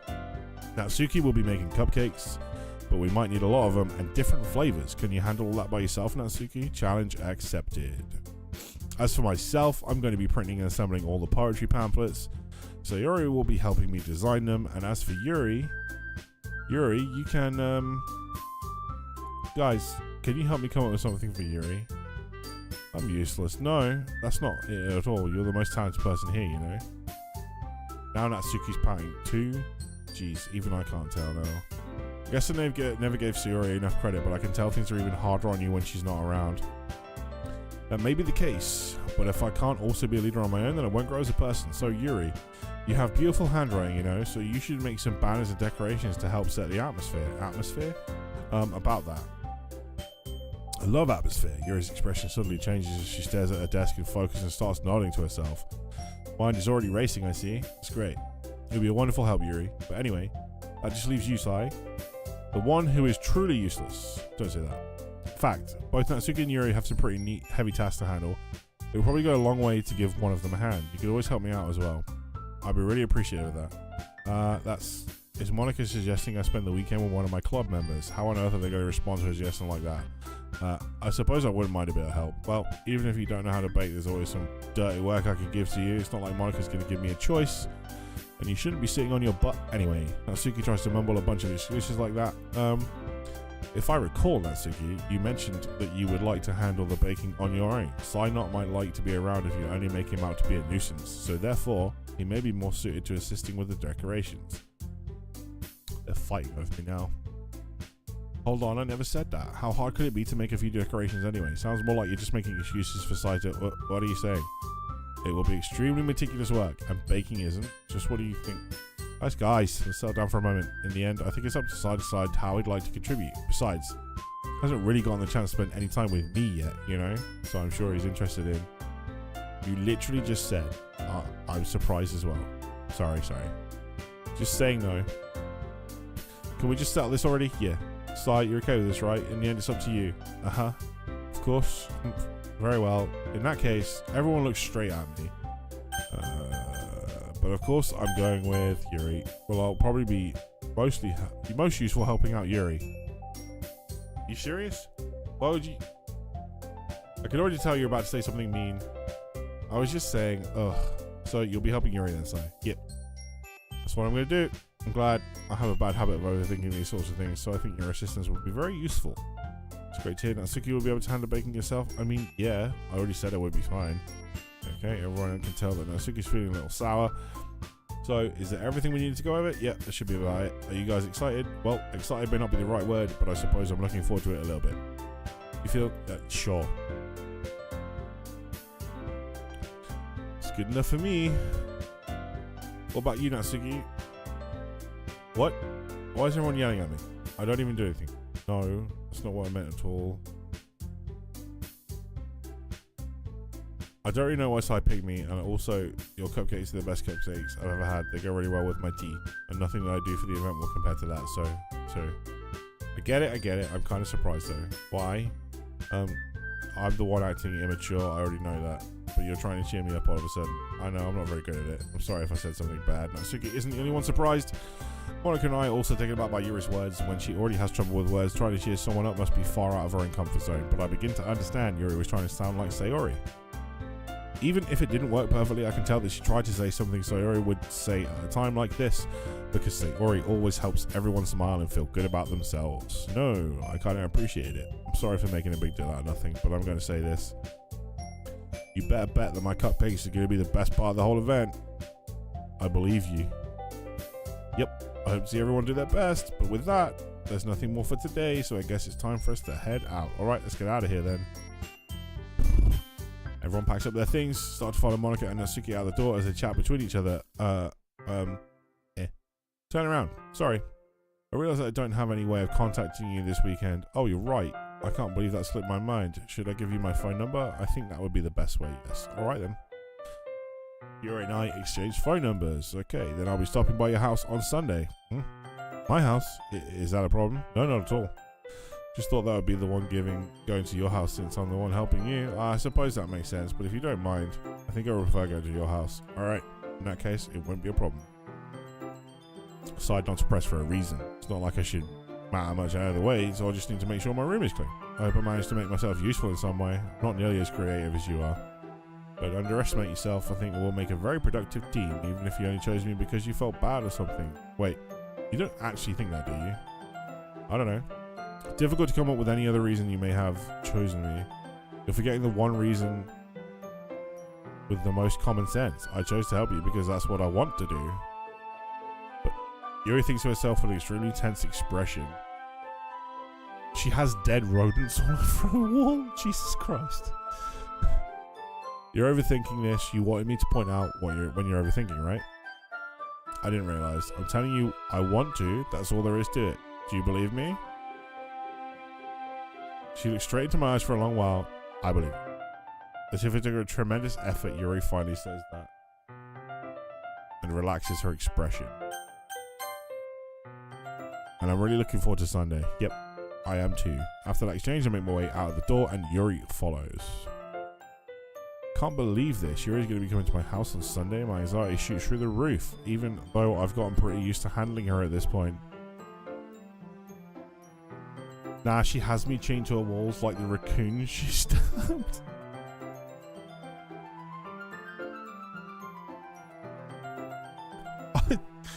I don't know what I'm getting into here, guys. I really don't. There's no telling what might end up happening when we're outside of school. More than that, she told me she was looking forward to it. Is this the chance I have to make something happen between us, or is it too early for that? Only time will tell, but until then I won't be able to take my mind off it. I seriously can't wait. It's already Sunday. I've been getting increasingly anxious about Yuri's upcoming visit. I keep telling myself there's no reason to be nervous, but it doesn't help much. Yuri's clearly an introvert and also an intimate person in general. There's no doubt that she'll open up a little bit when it's just the two of us. Meanwhile, we've been texting occasionally. She was extremely apprehensive first, but not long before I was already learning more about her. Putting Yuri aside, I haven't heard a thing from Sayori since she left club early the other day. It's not like we text each other all the time or anything, but I've been worried about her in the back of my mind. Between what Sayori said and what Monika said, it's really okay for me to put Sayori's feelings aside when she might need me. I decide to visit Sayori before Yuri comes over, rather than asking her simply tell her I'm coming over, much like we've done in the past. Once I reach Sayori's house, I knock on the door before entering it myself. Again, we used to play so often that we've made it a bit of a habit, simply entering each other's houses like we were family. The house is quiet. Sayori isn't anywhere on the first floor, so I assume she's up in her room. It's already strange of her not to run down and greet me. I head up to her bedroom, where I finally find her. Sayori? Hi, Say. I sit down in her room. Sayori forces a smile, but it's easy to tell that she's different. There's a minute of silence between us. You haven't come over like this in a long time, have you? I guess you're right. It has been a long time. Not much has really changed, has it? Sayori's room is as messy as it always has been. Also recognize the same stuffed animals and wall decorations as she's had for years now. If you came over more often, it wouldn't be such a mess. That's because I end up cleaning it for you. How come you suddenly wanted to come over today? Aren't you supposed to see Yuri today? Yeah, but wait, how did you know that? Sayori already left by the time we decided that last meeting. Monika told me. It's only natural for her to keep me informed about the festival preparations, right? That's true. What about you? Aren't you going to be helping Monika today? Of course. But I'm just helping her online. We didn't plan to meet up or anything. So it's just me and Yuri then. Yep. There's more silence between us. Sayori stares in a random direction. Everything about her behavior is really uncharacteristic. I finally get to the point. I just wanted to see how you were doing. After you left on Friday, when something's wrong, you can't hide it from me. I know you too well. Sayori smiles, shaking her head. That's no good, Say. Why can't it just be like it always been? This is all my fault. If I didn't get so weak and accidentally express my feelings, if I didn't make that stupid mistake, then you wouldn't have been worried about me at all. You wouldn't have come here. You wouldn't have even been thinking about me right now. This is just my punishment, isn't it? I'm getting punished for being so selfish. I think that's why the world decided to have you come over today. Just wants to torture me. Fucking hell, dude. Sayori, I grab Sayori by the shoulders. What on earth are you saying? Are you listening to yourself right now? I know something happened to you. There's no other explanation for you to be like this. So tell me already. Until I know, I won't be able to stop thinking about it. Sayori gives me an empty smile. You really put me in a trap, Say, but you're wrong. Nothing happened to me. I've always been like this. You're just seeing it for the first time. Seeing what? What are you talking about, Sayori? You're really just going to make me say it, aren't you, Say? I guess I have no choice this time. The thing is, I've had really bad depression my whole life. Did you know that? Why do you think I'm late to school every day? Because most days I can't even find a reason to get out of bed. What reason is there to do anything when I fully know how worthless I am? Why go to school? Why eat? Why make friends? Why make other people put their energy and caring to waste by having them spend it on me? It's That's what it feels like. And that's why I just want to make everyone happy, without anyone worrying about me. I'm in shock. Can't even figure out how to respond. How is it possible that Sayori kept this from me the entire time that I've known her? Did she really want so badly for me to just not think about her? Why, Sayori? Why is it that you've never told me about this? Almost feels like you've been betrayed as your close friend. Because if I knew, I would have done everything I could to support you, even if there's only so much that I could do. I would have tried a little bit harder to make every day a little better for you. That's why I'm your friend. All you had to do was tell me. You don't understand at all, Sai. Why do you think I didn't tell you? Because if I told you, then you would have to waste effort caring about me instead of doing important things. I don't want to be cared about. It's bittersweet when people try to care about me. It feels nice sometimes, but it also feels like a bat being swung against my head. That's why I wanted so badly for you to make friends with everyone else. Helping everyone be happy together is the best thing for me. Then I discovered something else too. Seeing you make friends and get closer with everyone in the club, it feels like a spear going right through my heart. So that's why I decided the world just wants to torture me. Every path leads to nothing but hurt. You're right that I don't understand. I don't understand your feelings at all, Sayori, but I don't need to understand. Whatever it takes for me to help you stop hurting, that's what I'll do. No, Sai, there's nothing at all. Understand. And now you came here and I made you hurt too. I'm just weak and selfish. That's all I am. And that's why I'm going to accept these punishments, because I deserve every last one. Without thinking, I once again grab Sayori's shoulders. This time I pull her into a tight embrace. Sayori, I don't care if you feel selfish. I'm really happy that you convinced me to join the club. Seeing you every day makes it worthwhile enough. If I make friends with everyone else, then that's just a bonus. But please never underestimate how much I care about you. I wouldn't have it any other way. Sayori isn't hugging me back, despite my arms being wrapped around her. Sayori's remain at her side. She stops sobbing next to my ear. No, don't do this to me. Please don't do this.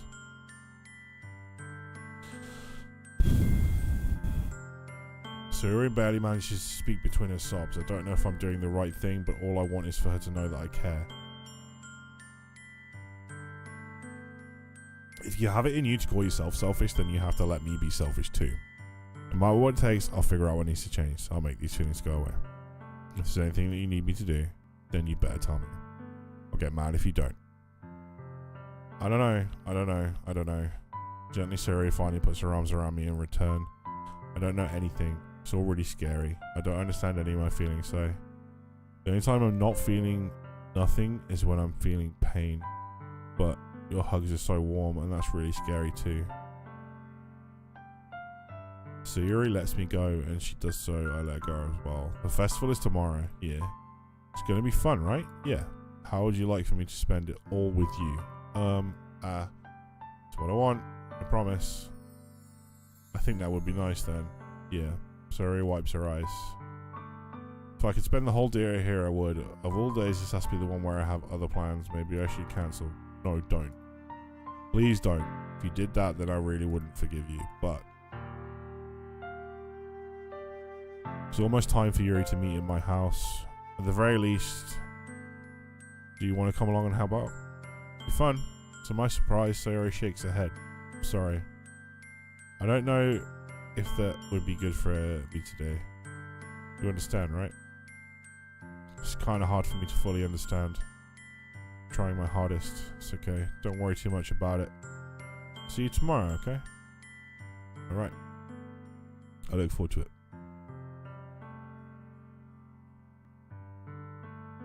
I say goodbye to Sayori and exit her house. On the way home, I find myself still feeling uneasy. It's hard to me to keep thinking about it when Yuri is about to come over too. I think Sayori is right. Shouldn't be worrying too much, and we're definitely going to have a great time tomorrow. So just focus on what's ahead of me.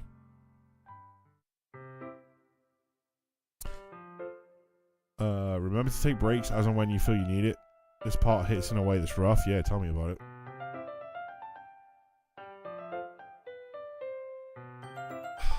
probably going to finish up here soon anyway, so. As I approach my house, I see something that makes me feel a moment of panic. I'm just going to save it here real quick. Yuri?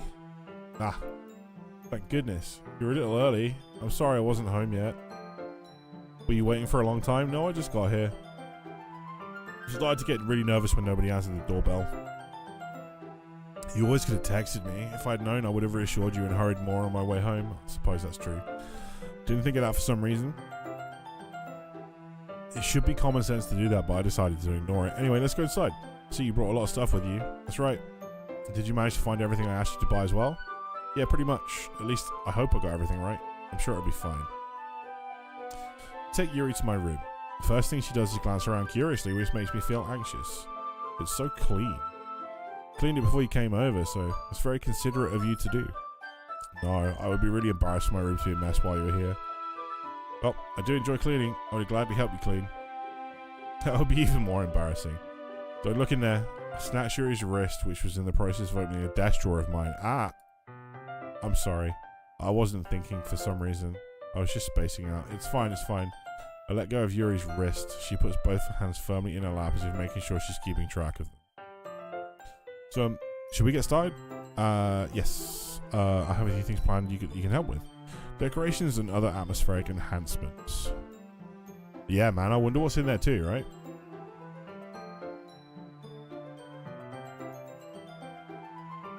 A box of live crickets or something. Real creepy. Atmospheric enhancements, you know. Mood lighting, aromatherapy candles. Oh, wow. I didn't know you planned on taking it that far. Of course. I want to help take our guests to a faraway place. Nudie mags.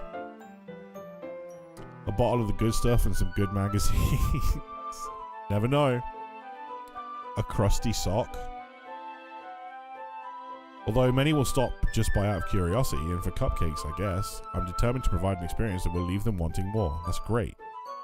It's easy to forget you're a pretty intense person. Ah, intense? I guess that's the best way to put it. Is that a bad thing? No, not at all. It's something that I like about you, actually. That's so. It makes me feel relieved. Kind of happy. No need to be so anxious. You can relax a little. Relax? I brought some things for relaxation. I was going to use them during the poetry event. Oh yeah, like what? Let's see. Yuri rummages through her bag and brings out a massive joint. She pulls out a few candles and a wooden cylinder-shaped object. I did some shopping on the way here, so I'll happen to have these in my bag. I plan to cover the windows in black paper and use the candles to light the room. I think that would be amazing, don't you? Yeah, that would be really neat. A 2 pound black rib nobbler. What's that wooden thing though? Oh, this? It's a diffuser for essential oils. How familiar are you with aromatherapy? Not familiar at all. Ah, is that so? It's one of my favorite contributions to a positive atmosphere. Depending on the oils or herbs you choose, you can change the mood of the air itself. You can even feel it permeate through your body. Relaxation, positive energy, romance, reflection. It's all like almost magic. Yuri takes a cylinder and pushes a switch on the bottom. In just a moment, a thin ray of vapor begins to spout through a small hole on the top. Wow, smells wonderful. What kind of mood is that one for? This is a jasmine essential oil. It smells a little sweet and flowery, right? Yeah, that's a good way to describe it. I chose jasmine for the event because it provides more than relaxation. Jasmine enhances your emotions and helps you feel them flow through your body. She brings out her Moby Massive, or she's a cult. We're gonna get high.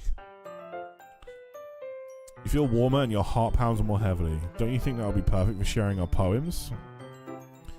Does sound suitable, but you seem to know a lot about this, so I'll trust your opinion with anything. Yuri smiles gently, clearly enjoying herself. What are these emotes, dude? She again reaches into her bag and pulls out several spools of thin ribbon. What are those for? Well, did you purchase the origami paper I asked you to get? Yeah, I have it over here. We won't be using the paper for folding our origami. What I'd like to do is write a different word on each paper. We'll need about 100 of them. Oh yeah? What will those be used for? Well, I'm going to cut pieces of ribbon to hang from the doorway of the classroom. Then we can fasten the paper onto the ribbons to create a doorway curtain. Wouldn't that be beautiful? Would also catch the eye of those passing by the room. They attract some to peek inside. It's really creative. I had no idea you'd be so good at this, Yuri. Is that so? Well, I suppose I do get a little intense, as you put it. Do you know about the movie Massive? 4 foot black. No, I didn't know about that, and I'm really glad that I do now. Thank you. It's really helped my day. It's really helped my day. Yuri giggles with red cheeks. Is it just me, or is she more relaxed when it's just the two of us? Or maybe it's the excitement she feels from sharing something that she enjoys. Here's a marker, Sai. You can write any characters you want. I'll help you once I finish cutting the ribbons. Alright. Sitting on the floor together, the two of us get to work. I carefully draw a different character on each paper, doing my best to manage my bad handwriting. You bet those aren't the only red cheeks. Jesus Christ. Yuri unravels a long strand of red ribbon to her desired length, then she reaches into her bag once more, pulls out a pocket knife. The knife is strangely beautiful. The silver handle has an intricate pattern of waves etched into it. The blade itself is gently tinted blue. That's no ordinary pocket knife. It looks really fancy. Well, embarrassed, Yuri looks away. What is it? You're going to think it's weird. You need a Quagmire emote? I guarantee you there's one.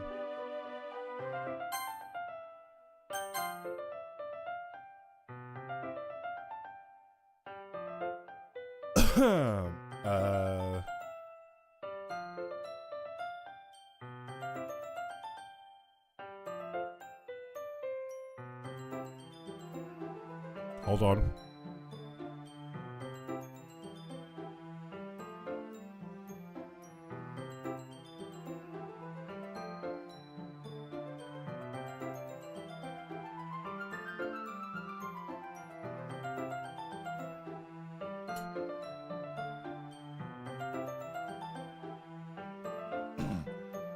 Send it to me in a DM so I remember, and I'll do it.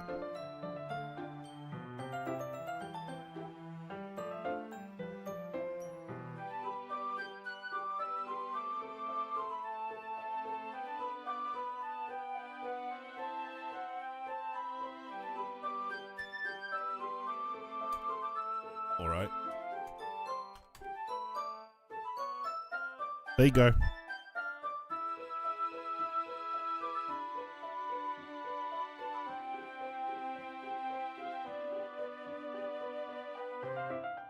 You're going to think it's weird. Yuri, whatever it is, I have no reason to judge. To each their own, you know? If you promise you won't be weirded out. Yeah, I promise. Alright. The thing is, I'm kind of into knives. What did we say earlier about stabbing? They're just so pretty. I can't help it. I don't know what it is. The combination of craftsmanship and feeling of danger, maybe. What am I saying? Please don't think I'm weird for this. You're laughing at me. No, I'm not laughing at you. It's just funny how nervous you got about sharing. It's an interesting thing to be into, I guess. But I think it kind of suits you. Suits me? Yeah, it's kind of intense,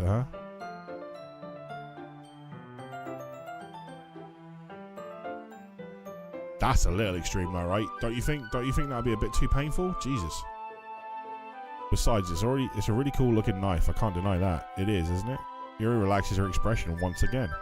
Would you like to hold it? Sure. Yuri carefully hands me the knife with the handle facing me. I take it, turn it round into my hands. It feels heavy, extremely solid. Where did you even get a knife like this? Curious of its sharpness, I feel the point of the knife with my index finger and chop it off. Ow. Sigh. Why did you do that? Didn't expect it to be that sharp. I barely touched it at all. It's my fault. I should have warned you. Knife is extremely sharp. I can cut through skin like it's paper. Oh no. Small drop of blood trickles down the side of my finger. Yuri takes my hand and gives the wound a closer look. Ah. She stares at it and noticeably fidgets. If you're squeamish, I'll go wash it off now. Without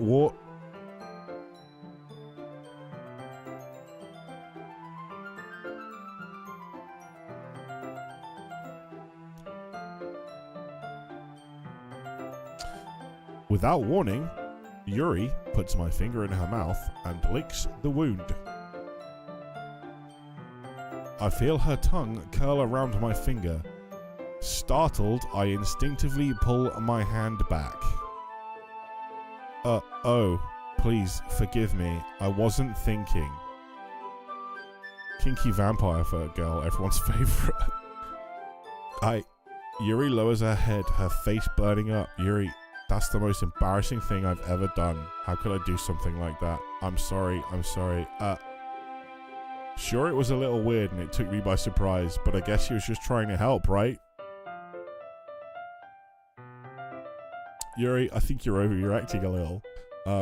She doesn't lift her head. What if she doesn't recover from this for the rest of the afternoon? Alright, you know what? This might be a stupid thing to do, but I do it anyway.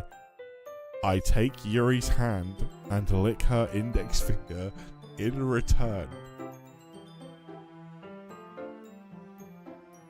Oh my god. Sai, did you really just do that? Now we're even. Yuri just looks at me like I did something wrong. Ah. You're gonna goop. Okay, you do that. I hope it's not green though. I knew that would be a bad idea. If not for the sweet aroma of the jasmine oil, the air would be extremely heavy right now. You're so weird, Sai. Yuri giggles shyly. Yuri calling me weird? I have no response to that. Where do you keep your bandages? I don't think I need one actually. It was a tiny cut. Look, it's already stopped bleeding. I see. That's relieving. The tension is quickly lifted. We each resume our respective activities. I watch Yuri's knife cut through the ribbon like it's nothing but air. Meanwhile, I continue to make progress on the paper. If it's green, seek a medical professional. Luckily, he could just look in the mirror. Exactly. Yeah, I'll ask myself. Should this be green? I'm sure it's fine. After we finish attaching the paper to the ribbons, we lay them all out side by side. It looks better than I expected and will be very effective as a door curtain. It looks great. Good thinking coming up with this, Yuri. Aw, thanks. It's just something I saw online, really. Are you ready to move on to the next task? Go see your GP. Yeah, let's do it. What do you have in mind? I'd like to create a banner. That's why I asked you to buy the paint tablets. Alright. One of the items Yuri asked me to buy was a kit of watercolor paint tablets. We'll need about 6 cups of water to put each of the tablets in. Do you mind fetching those for us? Oh, me neither. I don't have a clue.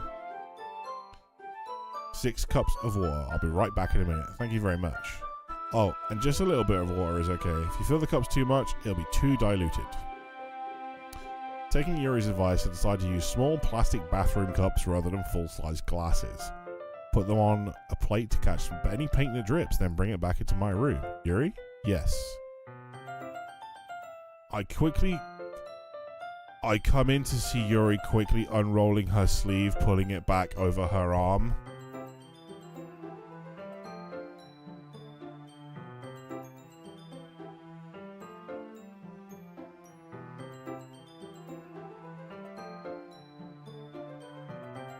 Because that's not fucking on the nose, video game. That's not on the nose at all. Ah, nothing. Your face is a little red. Is it too hot in here or anything? No, not at all.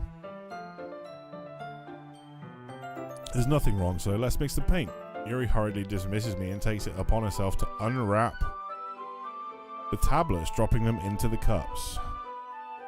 It's really not, Connor. It's really, really not.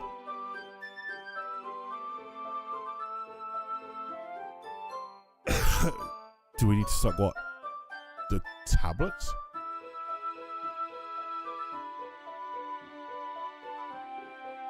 So, I thought we would do something simple that would look very nice. I'd like to paint a gradient across the manor, starting with the colours for a sunrise, then daytime, then sunset, and nighttime. Once it dries, it'll be an inspirational quote across the banner. We can hang it on the wall behind the podium in the front of the classroom. Ah, neat.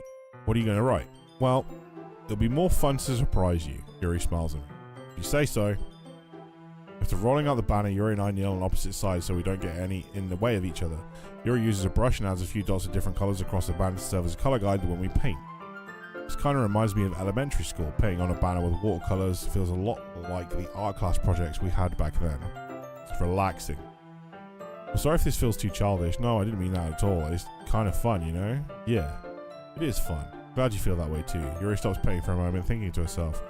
For me, I don't need to go out and do crazy things to have fun. In fact, I usually don't even want to. Just like when I can spend time with one other person, even if it's something simple like reading, it doesn't even matter if we don't talk much. Just having a friend next to me makes me feel things a bit nicer. I think that's all it takes for me to be happy. Is that so? Even if Yuri and I are quite different, I can understand where she's coming from. I feel that way about things like anime and games, where simply sharing the experience with someone can make me happy. I think I feel the same way.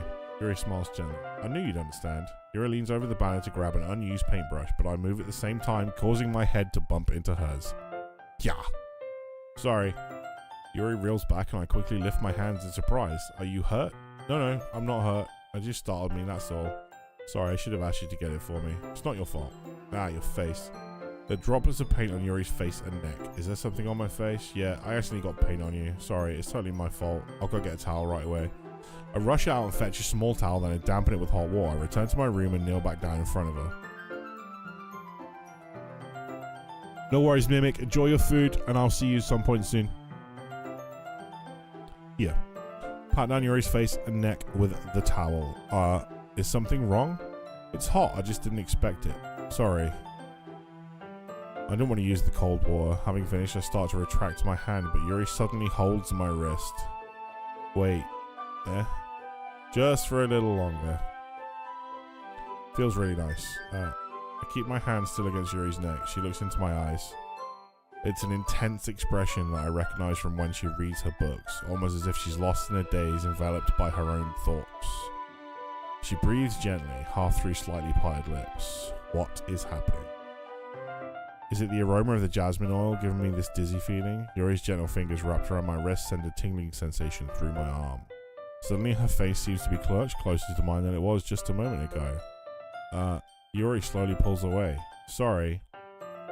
Been feeling a little lightheaded today. I didn't mean to space out. It's fine. The moment is over as soon as it began. Yuri picks up a brush again, but her movement seems clumsier, like she's unable to focus. I remain silent, forced to ignore the event that had just transpired. I hesitantly retrieve my own brush and continue following Yuri's example. That should do it. I finish filling the night sky with the white dots that look like stars. Looking at the banner as a whole, it's very pretty and natural looking. I think it came out better than I expected. I'm really happy with the results. Yeah, me too. Are you going to add the lettering now? Not yet. It needs to dry first. That's true, but won't that take a while? Well, perhaps it would be best to leave it here, then have you bring it in the morning. I can do the lettering in the classroom before our event starts. Is that okay? Totally fine. Wonderful. In that case, I don't think there's anything more for us to do here. Phew. Haha. You say that like you're glad it's over. Was I wrong to assume that you were at least enjoying yourself a little bit? Oh no, it's not that. I'm just glad that we managed to get everything done. I see. I am too. I was a little concerned about time. I need to start making dinner soon. Haha. So you don't have any time left? I was secretly hoping we would have extra time after finishing the work. I think it would be too irresponsible of me to wait much longer. I'm sorry. I was hoping there would be more time as well. It's probably my fault. Sorry for being such a slow worker. Nope, not your fault at all. And the important thing is we got everything done, right? Yeah. So, I shouldn't be disappointed or anything. Gathering all the things, Yuri seems to look a little downcast. I understand why. It sounded like she rarely gets the opportunity to spend time with friends in a relaxed environment. That doesn't mean this is the last time it can happen. Once Yuri packs up, I walked her out the front. Thank you very much for having me today. No problem, I'm glad I was able to help. Just let me know if there's anything else you need me to bring tomorrow. I will. Well then, Yuri fidgets. I guess I'll see you tomorrow. Wait, I kind of say that without thinking. About today. It's fine that we didn't have as much time as we wanted because we can do this again. Whenever you want, you can come over or we can go out somewhere. Oh, I forgot you don't like going out much, as I stumble over my words. Yuri simply smiles bashfully. Anyway, you know what I'm trying to say, so you're very thoughtful, so. Yuri takes a step closer to me, then briefly squeezes my hand. I kind of like that about you. Well, how am I supposed to respond to that? but I don't even get a chance as Yuri suddenly pulls back. Sayori? Eh? Ah.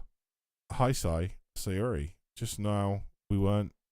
It's okay, Sai. I just stopped by to say hi. It's nice to see you. I'm sorry, but I'm already on my way to leave. Oh, really? That's too bad. I'm sorry. The way that the music cuts out is very jarring, by the way. I mean, just pointing that out. It's incredibly jarring. But we'll all be together at the festival tomorrow, so that's fine, right? Of course. Sayori beams. Yeah, so I'll see you tomorrow. Clearly embarrassed, Yuri hurries off. Sayori waves goodbye after her. Sayori, I thought you didn't want to come over today. Well, I tried staying in my room, but my imagination was being really mean to me, so I had to come here and see it for myself. See what? What are you talking about? You know, how much fun you were having with Yuri, and how close you got to her. It makes me really happy. Shit. That you've made such good friends. It's all that matters to me. Tears start to fall down Sayori's face. Fucking hell. That's all that matters. Oh, no. Why am I feeling this way? I'm supposed to be happy for you. Why does it feel like my heart is splitting in half? It hurts so much. Everything hurts so much.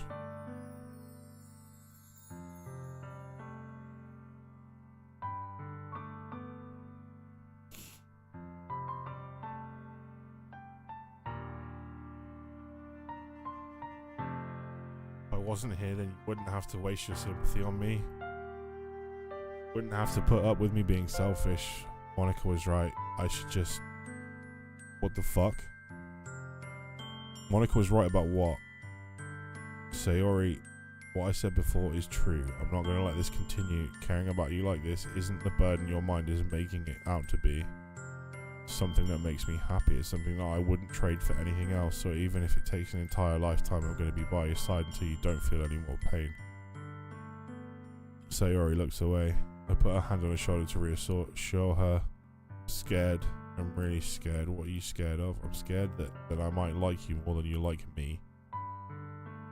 Sayori, it's true, isn't it? I was weak and started to like you too much. I did this to myself. I like you so much that I want to die. That's how I feel.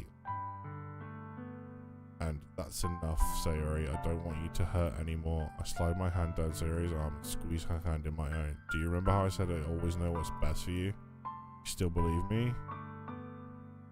Even if you don't understand all your own feelings, I know what you need the most right now, and that's what I'm going to give you. Fucking hell, dude. But like, we don't. We don't. This is not a true statement. We can't say this to someone if it's not a true statement. You can't do that. What you need most is for things to be like they've always been. Monika told me the truth. She told me how much happier you seemed after I joined the club. I know you're struggling with some really difficult feelings right now, but please trust me that I know what's best and what will make you happy in the end. I promise I'll help get things back. You can't say this shit to someone. That's not true.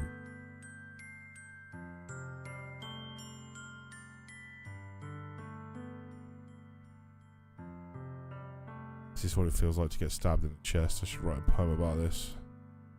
It's okay. This is just my punishment, remember. For being so selfish. I wonder what would have happened if we'd have chosen the other option. So please don't worry about these stupid feelings. I know you're right. I knew this whole time that there's no happiness down that path. That's why I came here, just so I could get the answer I needed to hear. And the other thing, you're also right that I just want to go back to the way it was. I realise that now. You really do know me better than anyone. I'll trust you with anything at all. So, Sayori's smile finally breaks, and all of a sudden she turns around and drops to her knees. Clutching her head, with both hands, she screams as loudly as she can. I'm so shocked that I don't know how to react.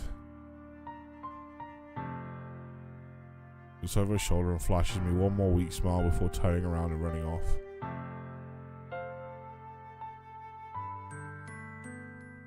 I'm left helplessly standing in the front of my house.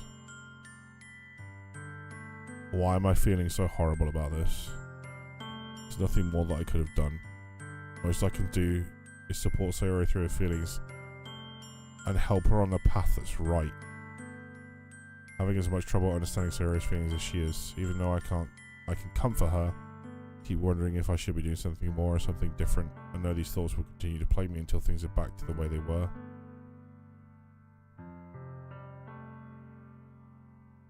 I'm going to give everything I've got. Sayori will always be my dearest friend, and I'll do whatever it takes to put a smile on her face every day. You don't think the outcome differs much? You chose the other option. It doesn't. I played both, so the outcome is not different. You came back properly at the right time. Yeah, that shit was heavy. It's the day of the festival. Of all days, I expected this to be the one where I'd be walking to school with Sayori, but Sayori isn't answering her phone. Considered going to her house to wake her up, but decided that's a little too much. Meanwhile, the preparations for the event should be nearly complete. The banner Yuri and I painted is dry, and I gently rolled it up to take it with me. She sent me a pleasant text reminding me not to forget anything, and I reassured her. Funnily enough, I probably feel the same way as Natsuki about the event. I'm more excited for it to be over so I can spend time with Sayori and Yuri at the festival. But knowing Monika, I'm sure the event will be great too. Curious that it doesn't impact the outcome. Yeah, I would have thought it maybe would have been slightly different. Maybe it depends on the choices that you do leading up to it, like who you choose to write the speak to the poems to, and like who you choose to help and all that kind of stuff. Maybe those choices matter. Sai, you're the first one here. Thanks for being early. That's funny. I thought at least Yuri would be here by now. Monika is placing little booklets on each of the desks in the classroom. They must be the ones she prepared to have all the poems we're performing. In the end, I found a random poem online that I thought Monika would like, and I submitted it, so that's the one I'll be performing. Surprised you didn't bring Sayori with you. Yeah, she overslept again. That dummy. You think on days that it's important she try a little harder. I say that, but I suddenly remember what Sayori told me yesterday. The no music is kind of freaking me out. I think it changes outcomes, just not Sayori's story. Okay. Suddenly feel awful knowing it's not nearly that simple for her. I only said it because it's the way I'm used to thinking, but maybe I should have gone to wake her up after all. Haha. You should take a little responsibility for her, Sai. I mean, especially after your exchange with her yesterday. Kind of left her hanging this morning, you know? Exchange. Monika, you know about that? Of course I do. I'm the club president after all, but I stammer, embarrassed. Did Sayori really tell her about it that quickly? About how I basically turned down her confession? It doesn't. I tailored to Sayori on my first playthrough. The only ones that change is Yuri and Natsuki. Okay, fair enough. That makes me really seem like the bad guy here, but I'm the one who knows what's best for her, right? Jeez. You don't know the full story at all, so don't worry. I probably know a lot more than you think. Monika is being as friendly as usual, but for some reason I felt a chill down my spine after hearing that. You want to check out the pamphlets? They came out really nice. Yeah, sure. Grab one of the pamphlets laid out on the desks. Oh yeah, they really did. Something like this will definitely help people take the club more seriously. Yeah, I thought so too. I flipped through the other pages. Each member's poem is neatly printed on its own page, giving it an almost professional feel. I recognized Natsuki and Yuri's poem from the ones they performed during our practice. What's this? I flipped to Sayori's poem. It's different from the one she practiced. It's one that I haven't read before.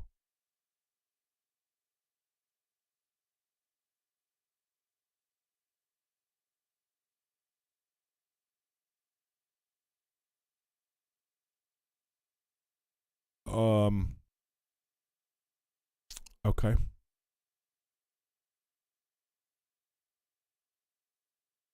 I do know what's best for you. I listened to everything she said to me. I show you how much I love you. I finished writing this. Okay. That's great. What is this? Reading the poem, I get a pit in my stomach. Sigh. What's wrong? Nothing. This poem feels completely different from everything else Sayori's written, but more than that, I changed my mind. I'm going to get Sayori, so, well, alright. Try not to take too long. Quickly leave the classroom.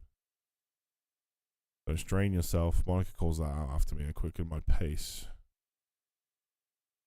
What was I thinking? Should have tried a little bit harder for Sayori. It's not a big deal to at least wait for her or help her wake up. Even the simple gesture of walking her to school makes her really happy. Besides, I told her yesterday that things will be the same as they always have been. That's all she needs and what I want to give her. We reach Sayori's house and knock on the door. Don't expect an answer since she's not picking up her phone either. Like yesterday, I opened the door and let myself in.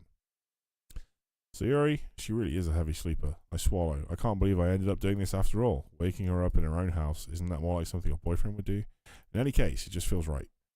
Outside Sayori's room, I knock on her door. Sayori, wake up, dummy. There's no response. I really don't want to have to enter her room like this. I don't like this, where this is going at all.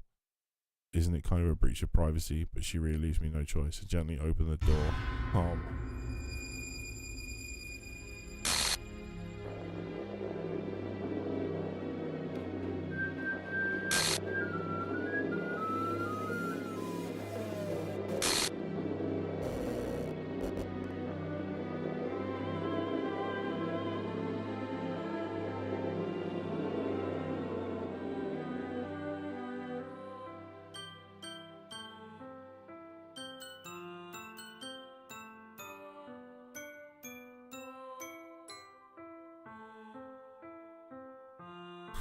Fucking hell. An exception has occurred. File, game, script, line 3 of 7, trace. See traceback.txt for details.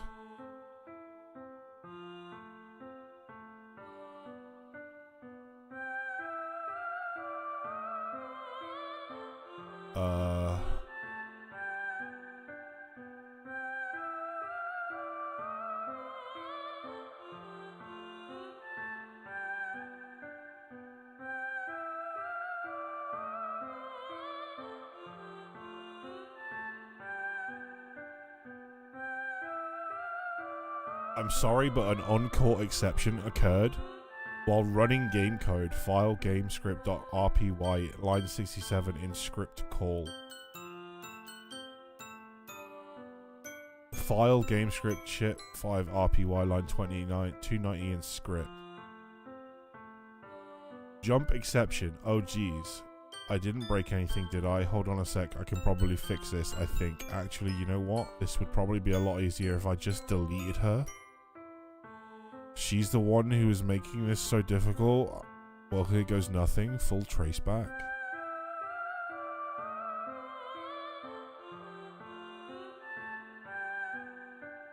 Oh gee, it's the same line.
Yeah, the music's not helping.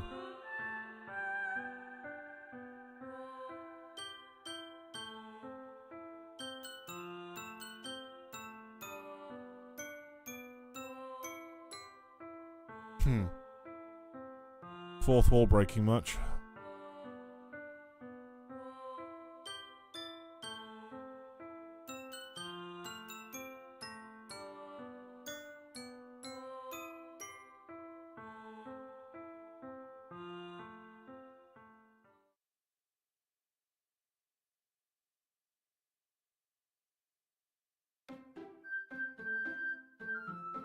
Are you fucking kidding me, video game?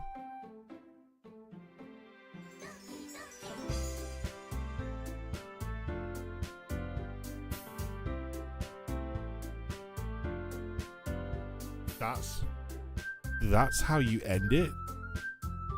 But this, what is this? What's with this fucking weird glitch shit?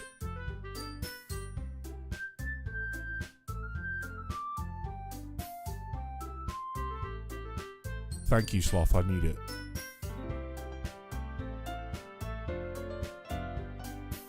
I'm only about halfway through.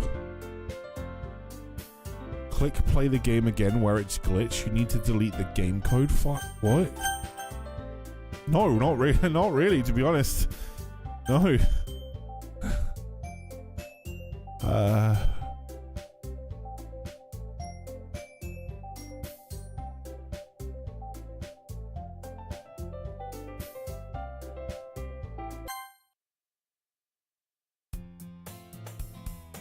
What the fuck?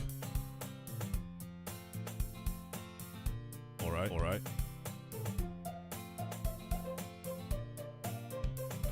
I see an annoying girl running towards me from the distance, waving her arms in the air like she's totally oblivious. This is the start of the game again.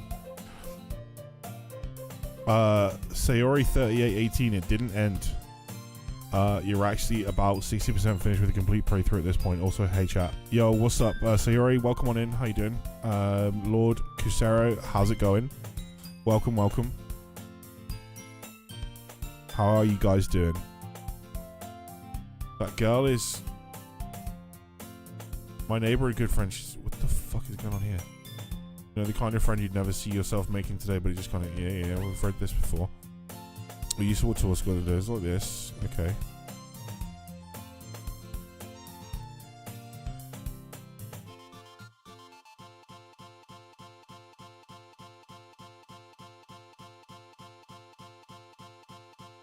Welcome to the real game. I don't like it.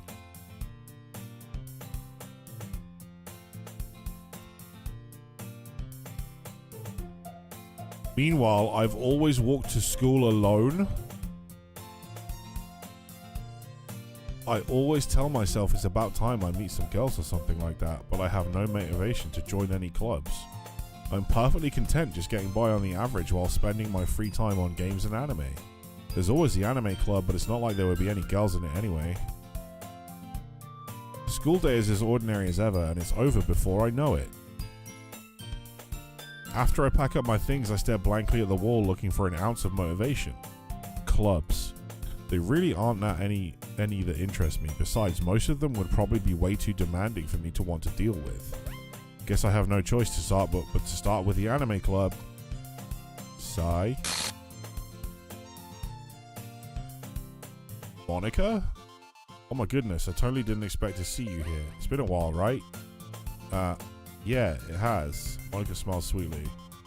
We do know each other. Well, we rarely talk, but we were in the same class last year. Monika was probably the most popular girl in class. Smart, beautiful, athletic. Basically completely out of my league. So having her smile at me genuinely feels a little... What do you come in here for anyway? Oh, I've just been looking for some supplies to use for my club. Do you know if there's any construction paper in here? Or markers? I guess you could check the closet. You're in the debate club, right? Huh, about that. I actually quit the debate club. Really? You quit? Yeah. To be honest, I can't stand all the politics around the major clubs. It feels like nothing but arguing about the budget and publicity and how to prepare for events. I'd much rather take something I personally enjoy and make something special out of it. This is where the psychological horror comes in. Wonderful. In that case, what club did you decide to join? Actually, I'm starting a new one. Fucking glitchies. A literature club. Literature? That sounds kind of dull. How many members do you have so far? It's kind of embarrassing, but there are only 3 of us so far. It's really hard to find new members for something that sounds so boring. Well, I can see that, but it's really not boring at all, you know? Literature can be anything. Reading, writing, poetry. I mean, one of my members even keeps her manga collection in the club room. Wait, really? Yeah, it's funny, right? She always insists that manga is literature too. I mean, she's not wrong, I guess. And besides, a member's a member, right? Did Monika say she? Hey, Sai, by any chance, you still looking for a club to join? I mean, I guess so, but in that case, is there any chance you could do me a big favor? I won't ask you to join, but if you could at the very least visit my club, it would make me really happy, please. Well, I guess I have no reason to refuse. Besides, how could I ever refuse someone like Monika? Sure, I guess I could check it out. Ha, awesome. Really sweet, Sai, you know that. It's nothing, really. Shall we go then? I'll look for the materials another time. They're more important. And thus today marks the day I sold my soul to Monika and her irresistible smile. Timidly follow Monika across the school and upstairs, the section of the school I rarely visit, being generally used for third-year classes and activities. Monika, full of energy, swings open the classroom door. I'm back, and I brought a guest with me. A guest? Seriously, you brought a boy? Way to kill the atmosphere. Don't be mean, Natsuki, but anyway, welcome to the club, Sai. All words escape me in this situation. This club is full of incredibly cute girls, so let me guess, you're Monika's boyfriend, right? What? No, I'm not. Natsuki. The girl with the sour attitude, whose name is apparently Natsuki, is one I don't recognize. The small figure makes me think she's probably a first year. Anyway, this is Natsuki, energetic as usual, and this is Yuri, the vice president. Wasn't Sayori the vice president last time? Yuri, who appears comparatively more mature and timid, seems to have a hard time keeping up with someone like Natsuki. Yeah, it's nice to meet both of you. So I ran inside the classroom and decided to come check out the club. Isn't that great? Wait, Monika, didn't I tell you to let me know in advance before you brought anyone new? She was, yes. Okay, thank you. I wasn't sure if I was remembering that right.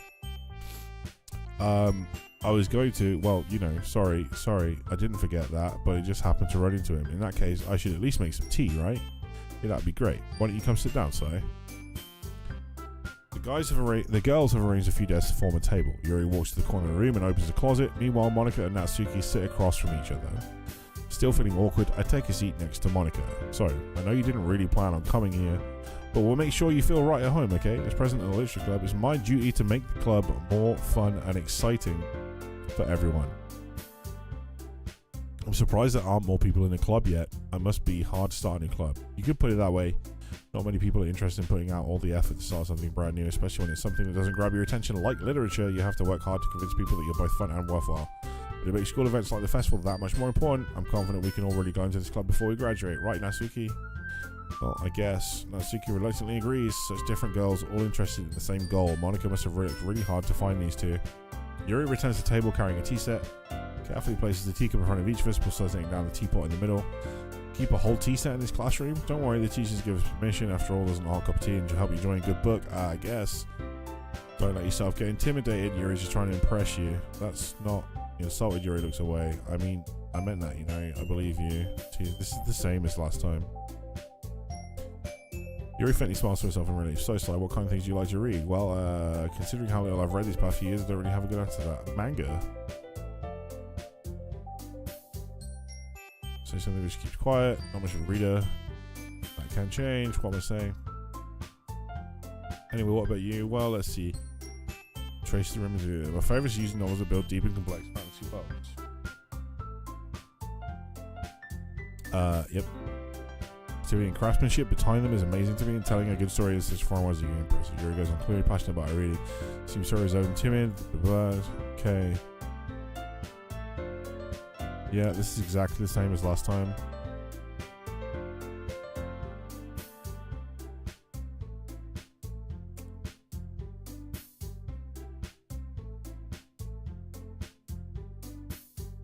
So many things.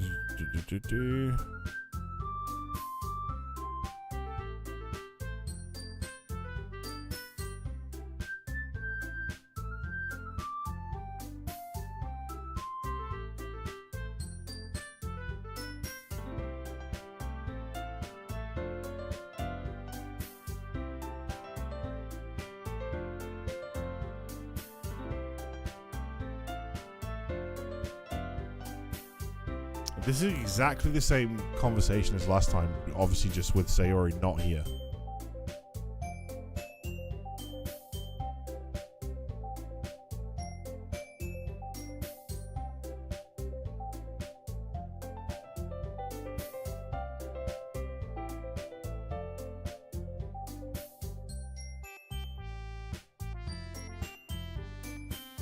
Let's all go home and write a poem of our own.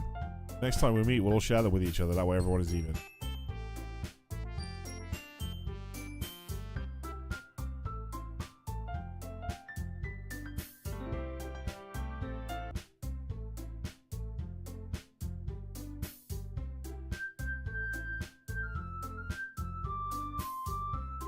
We don't have enough members yet to form an official club. We need 4, and I've been trying really, really hard to find new members. And if we don't find 1 more before the festival, I'm defenseless. How am I supposed to make a decision? I would feel terrible for letting everyone down in this situation. Besides, the club itself seems pretty relaxed. So if writing poems is the price I need to pay to spend every day with these beautiful girls, decided then I'll join the literature club.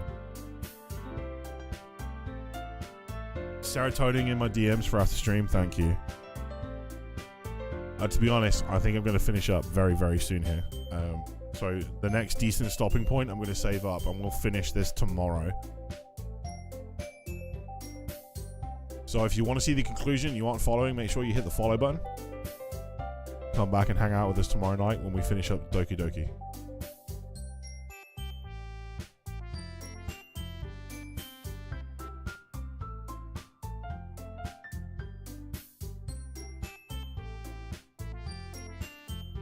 Okay, so we can become an official club now. If you want to see more emotional trauma, yeah. If you want to see me put through the ringer. Okay, everyone. I think with that, we can officially end today's meeting on a good note. Everyone remember tonight's assignment. Write a poem to bring to the next meeting so we can all share. Monika looks over at me once more. Sai, I look forward to seeing how you express yourself. Yeah.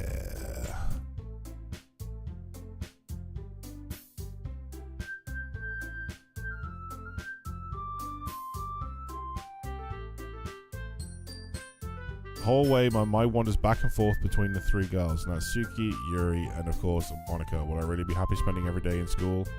Literature club? Perhaps I'll have the chance to grow closer to one of these girls.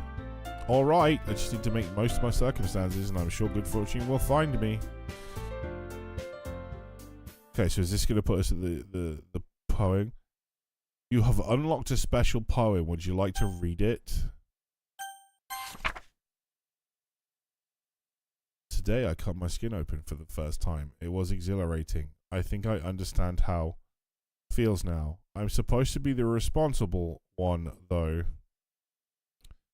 So I don't think I'll be doing it again unless I decide to... Oh my god, fuck.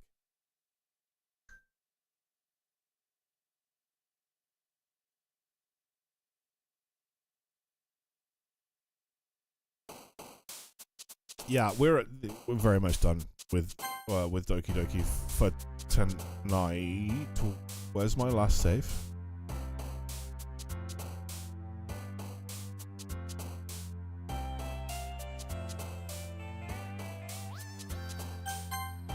Okay, we're saved up.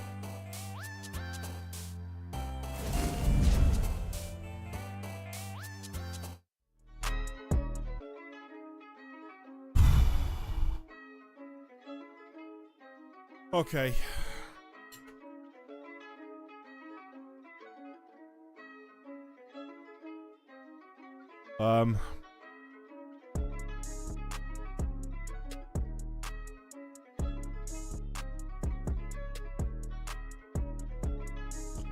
Alright, friends, that was an experience. We are gonna finish up Doki Doki tomorrow night. I can't,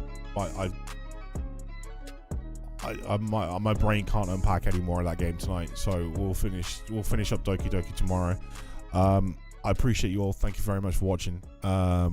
Again, if you want to watch the end, the conclusion, and you haven't followed the channel yet, make sure you do hit that follow button. We're on the road to 650 follows, and we'd love to see you again. And I will see you tomorrow for the conclusion of Doki Doki. Peace, guys. Thank you. Bye bye.